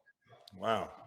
Won't tell you how I got it. I'll tell you in person, but I'm not going to say it on the air. But anyway, fuck you. And they had to leave, and I was still there. So Paramount had too many nepotistic situations where somebody was screwing somebody's husband, and they were somebody's husband, or scissoring with somebody's wife, and they were somebody's wife. Oh, man. And Viacom switched it all over to CBS. Now, they put me in a special unit with Judge Judy, Oprah Winfrey, and Dr. Phil. Roger King, who had discovered Phil and Oprah. Oprah didn't discover Phil, Roger King did. Roger King ran King World because his daddy invented syndication and set it up. All the old black and white movies and cartoons they used to have on TV back when. Well, you're too young for that, but back in my era, his daddy set that up. And he was a football player, big white guy, good guy. And he didn't play that Hollywood shit, but he was so successful that they had to deal with him. So he came to me and said, I don't know what the hell they're trying to do with you. Do you know where you are ratings-wise? I said, I have an idea. He said, do you know, Nielsen informed me that there are more people in this country that watch you on a 10-day basis than any other show on TV outside of pro basketball, football, baseball, or something like that. Yeah, I know I watch. Well, yeah. So anyway, what happened is, the last 3 years, I was beating Oprah every week in the ratings, slaughtering Phil, and was stepping on Judy's heels for the #1 syndicated show in America. But what they did is Judy, little 4'6" munchkin Jewish girl who liked the bad mouth men, they weren't going to let some black man be the #1 TV show. So they kept changing her rating schedule so she'd stay ahead. That being the case, they never let that be known. They refused. I mean, it was so bad that in the second largest TV market in America, LA, they didn't even list me in the TV guide. And the biggest question was, are you still on? How do we find you? That's how bad it was. See, it's not just about money. It's about their agenda. Let's take Ellen DeGeneres. All that shit they said about it, that's true. See, and they cancel a show. They've canceled every show she's ever had. But not one of them has ever made it out of one season. Some seasons she's actually had 2 and 3 shows because she's the poster child for lesbianism. She came out and ruined that comedy sitcom she was on when she talked about she was a lesbian. So they reward her. So what happened is WNBC4 in New York at that time was the biggest broadcast TV station in America. So I came on and I was getting 5.8, 6.2s, and Ellen DeGeneres was on after me and she was getting 0.27, 0.14, 0.56. So it was an embarrassment. So they asked me to come on her show 2 times. Now I walked in there, and his heifer comes up with an attitude, where's your robes? I thought she was supposed to be a comedian, I said, well, I got it. Put it on. I said, it's 80 degrees up in here. And I said, I'm not putting this shit on. It's my, I said, well, I don't want to be here, fool. They asked me to come. So I'm starting to cop an attitude, but still trying to be a gentleman. So it's 80 damn degrees in there. Catch your nose. One of my cameramen. Catch your nose. Yeah. So I saw one of my cameramen. And I said, what the hell's going on? And he said, Judge, this woman likes it 80 degrees, man. We sweat like pigs up in here. It's harsh. She's bad-mouthing everybody. So a couple of sisters had come over with, well, not sisters. Come out. What the hell is this shit? She talked about everybody like dogs. She was nasty. She tried to get in my face. Didn't I tell you to put that robe on? It's 80 degrees. You tell me when I come out here. So he come out. So I put it on and then sat around. So I said, did I tell? I said, you go to hell. I said, you witch. So I said, guys, let's go. Let's get the fuck out of here. I'm gone. Judge, come back, come back. So they had called all the way from, Judge, please bear with us. We need you. Yeah. So I bore with him and I said, you a miserable ass heifer. And the first time she ever broke 1.0 was the 2 times I was on her show the next 2 days, but the ratings dropped right back to 0, nothing, and they canceled the show. But 4 weeks after that, they gave her another. Now, I used to live in a place called Ojai, California. Mm-hmm. I had a ranch about 75 miles outside of LA. Mm-hmm. Now, I had a beautiful movie star quality wife, ex-wife now, who was very talented. And Ellen and her wife tried to hit on my wife to set up a lesbian threesome. My wife told them what they could do with themselves. But, you know, that's the way they roll. So they reward Ellen DeGeneres and they try to make her a superstar, but this chick has never been able to keep a show for a whole season. But they called her a star. But Judge Joe Brown, they tried to act like nobody'd heard of me. Mm-hmm. So the ratings went down. They say, yeah, everybody's did because they had new media coming up. So Judy's went down, Oprah's went down, Phil's went down, but I still beating Phil, still beating Oprah and stepping on Judy's heels. So they come up with me asking me to take an IOU for $28 million from CBS, talking about everybody's taking a hit. And I say, you lying dogs, because I bought some shares of stock in CBS, which I've sold since. But the bottom line is that when you get these shares of stock, you get the stockholders newsletter. And if you ever get working with a company, do that so you can see what's going on. So they're saying I'm the most profitable operation CBS has through its syndication department and all of CBS because I had such massive ratings and the type of people that wanted to advertise on my show sold.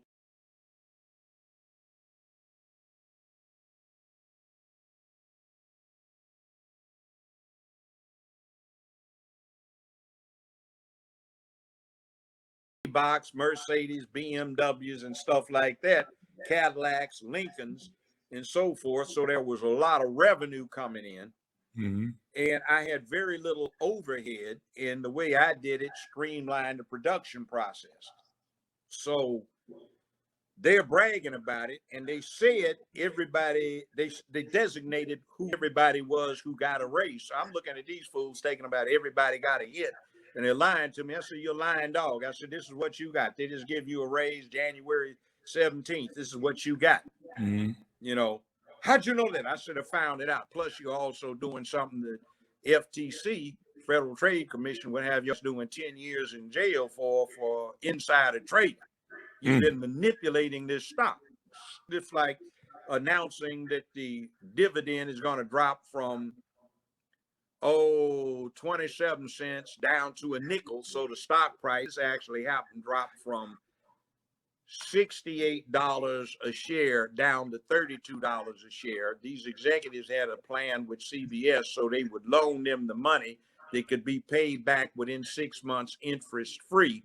Mm-hmm. So they bought up all of the stock that they could. CBS bought up $280-some million of its own stock at $32 a share, which, as per the intention, had dropped from 68 to 32 because of the announcement the dividend would be cut to a nickel.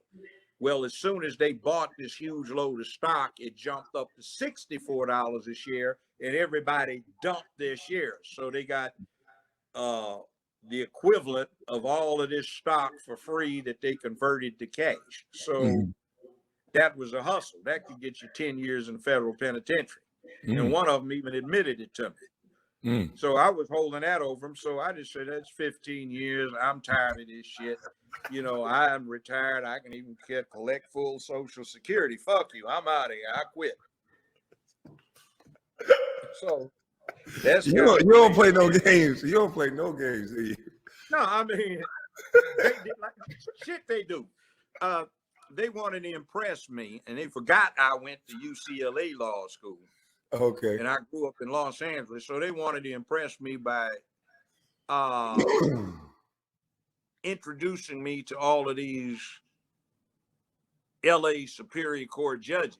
They had 14 of them there, and 9 of them I had recruited to law school. So they already knew me, and they didn't realize that they knew me. And I'd like you to meet Judge so-and-so. Joe, what's going on, man? I haven't seen you in years, man. Thank you for what you... Okay. And then they had one fine one. Oh, Lord, she was fine. Is fine. She was chief administrative law judge for LA County Superior Court. And I'd like you to meet Judge so-and-so, chief administrative judge for LA County Superior Court. She started grinning through all around me, kissed me on the lips, you know. Uh-oh. It's so good. And I said, you see what they're doing? She said, this is obnoxious, trying to act like. She said, should I tell them how I know you? So she did. Oh, my God. Would make the hashtag #MeToo folk go freak, you know. But she said, he's why I am where I am right now. He said he was going to spank me if I didn't go to law school, and I told him I wouldn't. He pulled up my little mini skirt, popped me on my bare ass until I decided. I said, I'll go. So, oh, my God. Allegedly. Said, oh, it felt so good. I almost came. All right. Wow. You know, so it got real free. See, shit happened in the real world. So you guys don't have it the way we used to. Right. In the 1960s, they had invented birth control pill. Nobody was getting knocked up. Everybody was taking the pill, and they had the sexual revolution. I mean, you could walk into a fast food place and, hey, do you want dessert? They would run this spiel down. Oh, yeah, but it's not up. Oh, you mean me? Yeah. Well, you have a car? Yeah, that's what I got. You got a big back seat? Well, I'll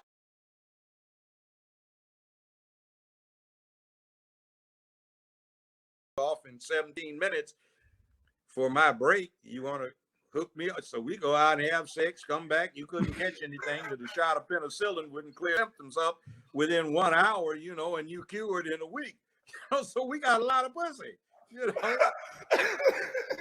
You know, somebody, I was sitting at a table about 3 years ago with some old boys. We were listening to a young lady that was bragging about he had laid 6 women. And we were laughing. He said, what was so funny, old brother? So we used to fuck that many women in 1 week, man. Damn. Yeah, but 6? Damn, man. You're deprived, brother. Damn.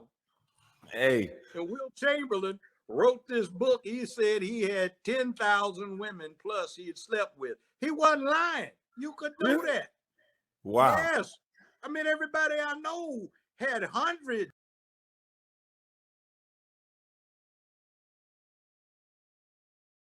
of women. Wow. It wasn't 10, 15, 20. I mean, you can't even remember them. I remember one woman laughed the shit out of me. I was talking to her. She said, fool, you already fucked me 3 or 4 times. You forgot? I'm sorry, baby. Maybe I was wasted or something, you know. Damn, you changed your hair. Damn, I'm sorry. You said, but you can do it again. I said, okay, I want to get this time. I didn't know you was a comedian and a judge. Fun, man. Yeah. Well, now you scared. I'm scared that you. Everybody's scared to really approach a girl because everything is so sensitive. Now you don't know what to say. You're scared to buy them a drink. It's almost like you gotta let them do all the work. See, I go out with ladies from say 35 on up to 70. That's my age range. The older you get, the broader your range is. 135 till they get 40, they really don't have good sense. Mm-hmm. Now, I got one woman who's 62 years old, been a long-term friend. She said, Joe, look at here. I've been working out, still work out, and I'm in my 60s. She look better than a whole lot of sisters. She said, get my hair done, take care of my complexion, watch what I eat, tastefully get my nails done, learn how to talk. And these stupid lesbian bitches got all these men I'm trying to catch afraid to say something. Oh, that's what a woman said? That's what a woman said. Oh, she wow. said, what the hell is this?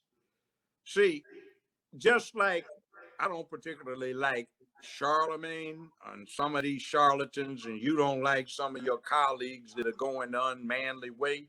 Yeah, well, get into it. What you think about Charlemagne? What you think about him? Get into that. I know people waiting to hear Charlemagne, Stephen A. Smith. Punk ass with a punk name. What about Stephen A. Smith? You ever heard of him? Well, me and him got into it because to me, he puts a little disrespect on guys' names. He tried to make it singular about me and him. But as I try to get people to wake up and see, it's not about just me and him. He said something like, allegedly, I wouldn't trade Andrew Wiggins for a box of cereal. And to me, that just goes too far. What if Andrew Wiggins was trying to, get some money off the court? And people listen to Stevie and he got a big platform, and you've devalued this man's value like that by saying he's not worth a box of cereal. To me, that that goes beyond basketball when you're starting to dox people like that.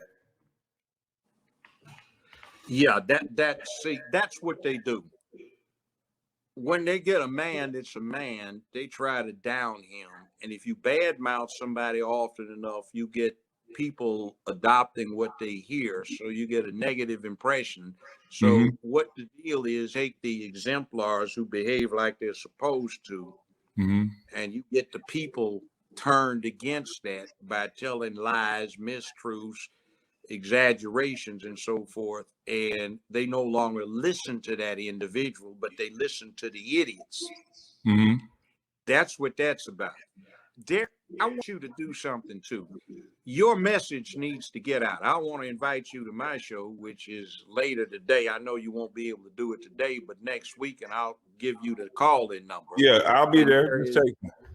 Okay, I'll give it to you. I'll text it to you. And there's another somebody that's one of your big fans, Dana Cumberlander. Okay. She's an intelligent woman. She's a grandmother, though she doesn't look like it. Kind of hot. She fusses a lot, but it's a good way to learn how to deal with her. She treats me cool, but she treats the guys at half step, puts them in place, and act like a man up. She's all for that. And you need to deal with her. I'll give you her number. Okay. And there are a few other people, and there's another brother that I call our investigative reporter. He does it for everybody, and you ought to deal with him too. He's got a show, but he travels all over the country getting to the bottom of the stuff. That's Bernard Johnson. So you need to deal with him. And then there's a good sister you need to talk to. Her name is Dr. Cheyenne Bryant out of Los Angeles. And this is one of the most intelligent humans I have ever run into. Interestingly enough, these women are deeper into man up as a necessity for men than a whole lot of brothers are doing. Dr. Johnson has one of the top 10 best-selling books on Amazon, which is good. She's a clinical psychologist. She's one of these super people. God damn, that woman is man, movie star quality. And she got her bachelor's degree before she hit 20, got her master's before she got 21, and then got her PhD. And this is one of those super people that ought to be where Kamala Harris is, but she's a decent person. Now, she's a rare breed. She actually is president of an NAACP chapter, but she makes it something else. So like when this thing that became Black Lives Matter first started, before it got corrupted into Black lesbian mania and pushing this anti-family dialogue, she got the chief of police for the Los Angeles Police Department, all of his staff and every one of his command officers out there to tell the citizens in Long Beach, California, that they were not going to tolerate this stuff happening again. And actually, from what I saw the last few times I've been to LA, it actually seems to have made a difference. They're trying to recruit her to run for mayor of Los Angeles, like they have recruited me to run for mayor of Memphis in 2023. My slogan is JB in 2023. So anyway, some things need to be done. And we've got this Dana Cumberlander, Valerie Denise Jones. Oh, she's going to like you. She's the director of my show. She's a good looking one. And by the way, former model, but you know what her problem is? She can't find a man. So all of these attractive, intelligent women can't find a man. Yeah. And it's kind of crazy.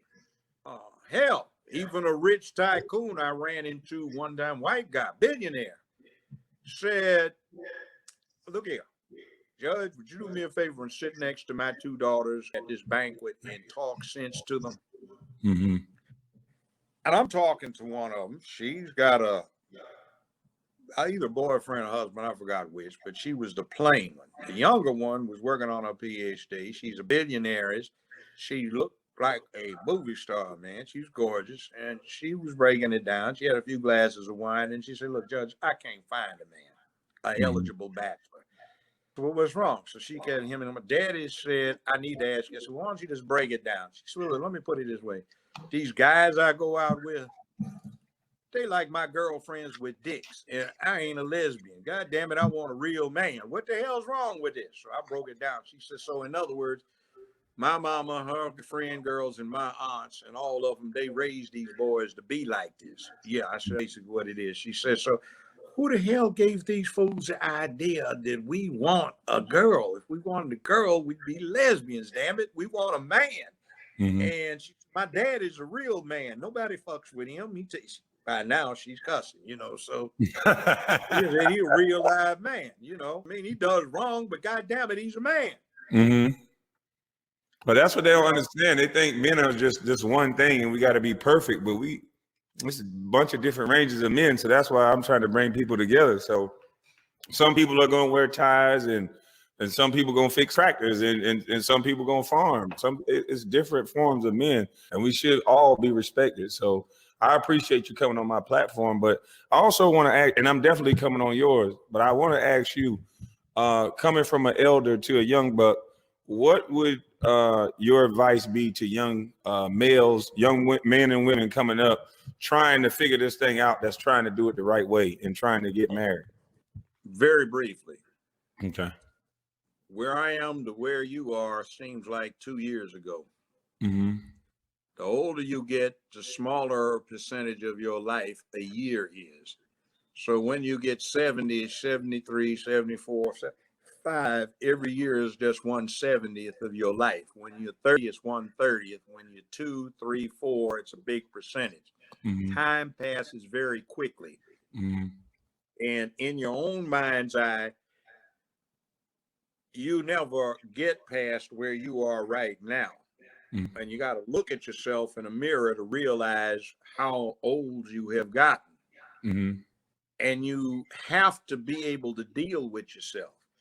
Now, I would suggest to you to keep doing what you're doing. Any other young man out there, white, black, brown, red, yellow, be able to look in a mirror and say to yourself, I acted like a man. I acted like I was supposed to have yesterday. Mm-hmm. I acted like a man. I'm going to act like a man today while you're shaving, Mm-hmm. And I'm going to have to uphold. Now, to uphold, you have to get your shit together. That means you have to commit yourself to the task of working. It's like nothing comes easy. If you have a talent, that's great. But that talent might change because you get older. Like you, hell of a basketball player. I understand, got first round draft straight out of high school. That's cool. Mm-hmm. But, I know Magic Johnson personally. I've known his family for 35 years. Mm-hmm. I met Michael Jordan, met some other people. Penny Hardaway, I was on his board of directors for Charity Foundation. Mm-hmm. A guy named Randy Wade and I, who they call Big Daddy, we used to do Man Up to some NBA players 30, 34 years ago because they didn't have it. But the bottom line is focus, because what you do at an early age, you're not going to be able to do later. And what you can do later is your labor, your talent physically evaporates, but your acumen, your skill, your mind can increase. So keep your mind focused on an objective, have a cause, have a purpose. And if you have a purpose, your life is a lot easier because you can stick to it, where you can say, I made it rough on myself, but it's a matter of principle. A lot of people compromise because they say you got to do what you got to do to get somewhere, but no, you got to do what you're supposed to do. And if you do what you're supposed to do, She, Negro, that's all you had to say. maybe what's going on is there's something to develop that's developing where only a person with your credibility can deal with it. Now, you see, young brother, here's one thing that I'm going to mentor you. You got my number. Use it frequently, because here's the deal. My slogan is protecting womanhood and promoting manhood. And to promote manhood, you promote it in yourself and your peers, but you have to bring up in school young men so they can take over when you're too old to do it or when your ass dies. And the interesting thing is, I've been near death at least once or twice. And when you can say, yeah, I upheld, you don't worry about whether you're going to heaven or hell. You don't care because you did what you were supposed to do. Focus on that and keep your eye on the goal. What is your purpose? Our people need leadership, not some goddamn pimp ass motherfuckers that are trying to hustle. We need leadership. We need direction. So spend your time finding out everything you can about everything. Get all the knowledge you can on everybody, because when you know what people are about, even if you got misconceptions, you can investigate further to see what the truth is. You'll see where somebody is coming from. And if you are really doing something and they're trying to trap you or ruin you, you can lay landmines so they'll step on them before they get to you and blow themselves.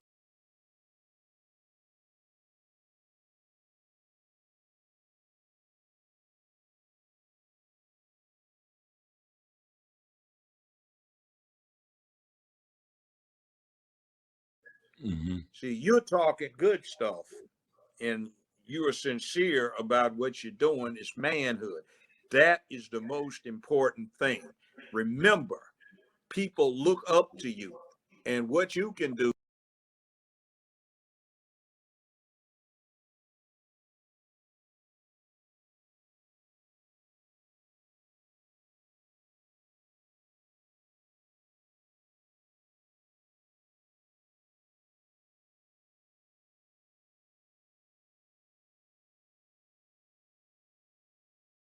is use your forum like this to start jacking these fools around and embarrassing them. So you got somebody like me watching your six, because ain't nobody can do shit to me. I got my money. I'm retired, damn it. I'm going to make some more. I appreciate that. But they can't touch me because I'm 74 years old and I don't have any more goddamn career unless it's recreational or it's a hobby, even though I do have a product. It's called Judge Joe Brown's Barbecue. That's what I'm talking about.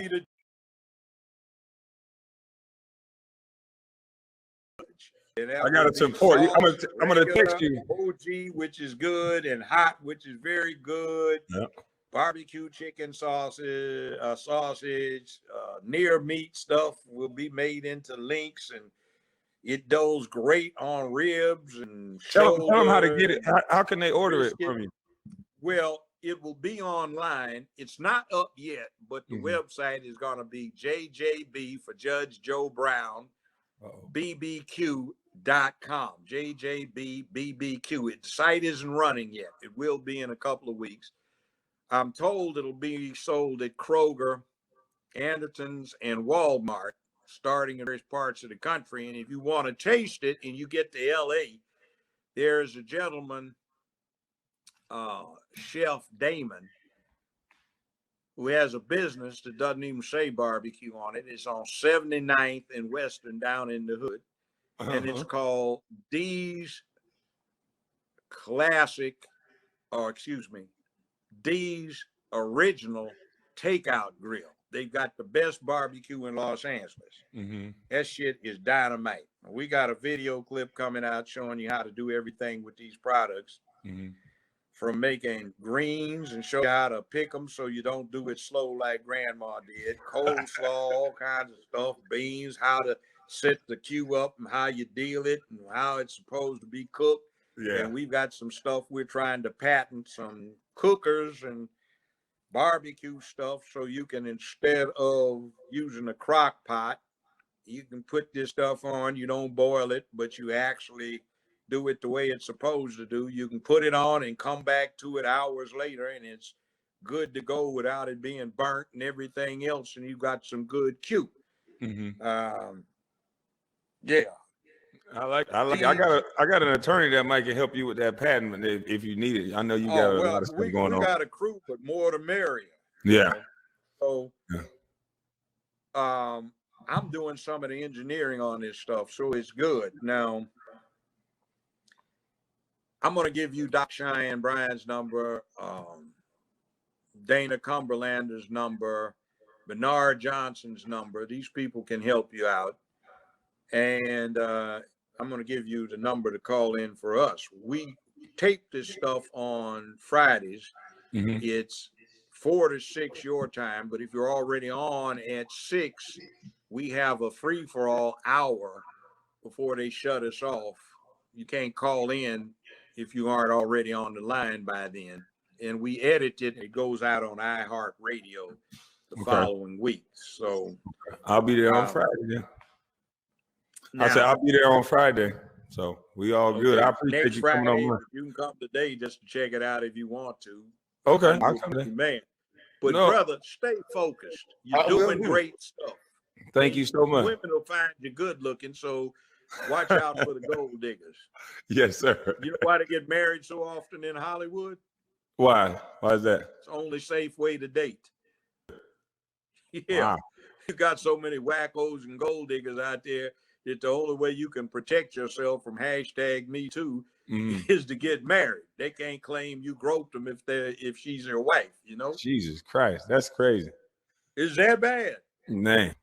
And another thing, brothers, let me give you a piece of advice. The fine ones are easier to deal with than the plain ones. The fine ones really have something to look at, and they worry about every little crease, you know, wrinkle and everything else. And everybody's so afraid of them that they crave for company. So if you just have good conversation with the fine ones, you get them quicker than the plain ones who get more attention. Absolutely. So you got it going on. You know, when men breed up to fine and women breed up to wealth, power, and mind. And remember, it isn't all about me, because you have, in any society, you have the intelligentsia to get the ideas together. You got the military that protects it. You got the people in business or the economy who make the money. And then you have the people that are in the business or running it. They're into politics. Consider politics. Be charming, but don't compromise your principles. Resist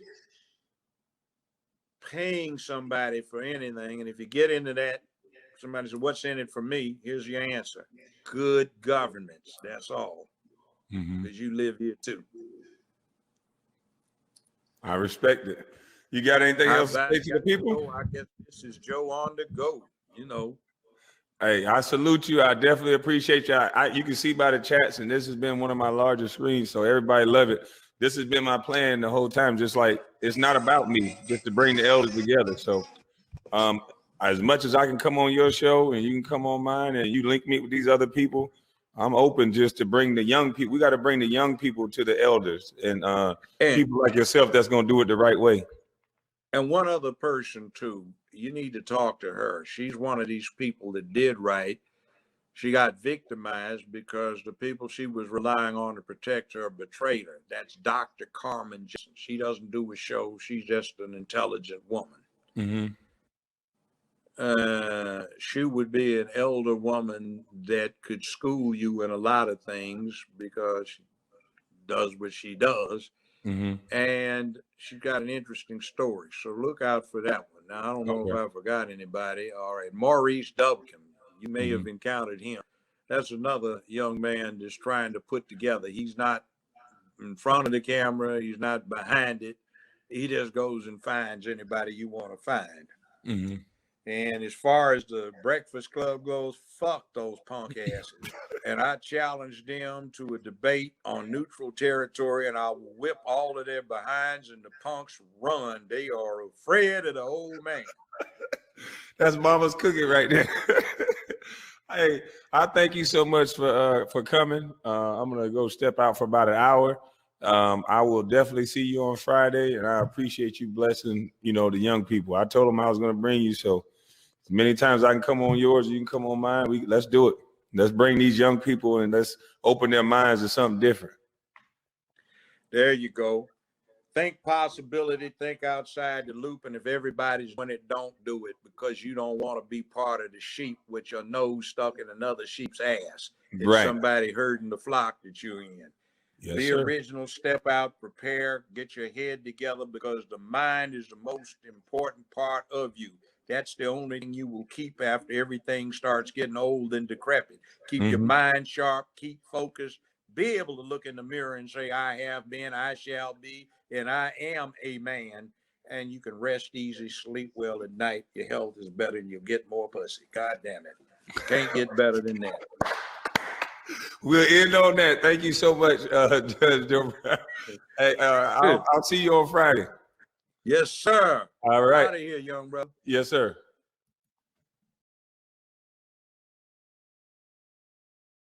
Smell like a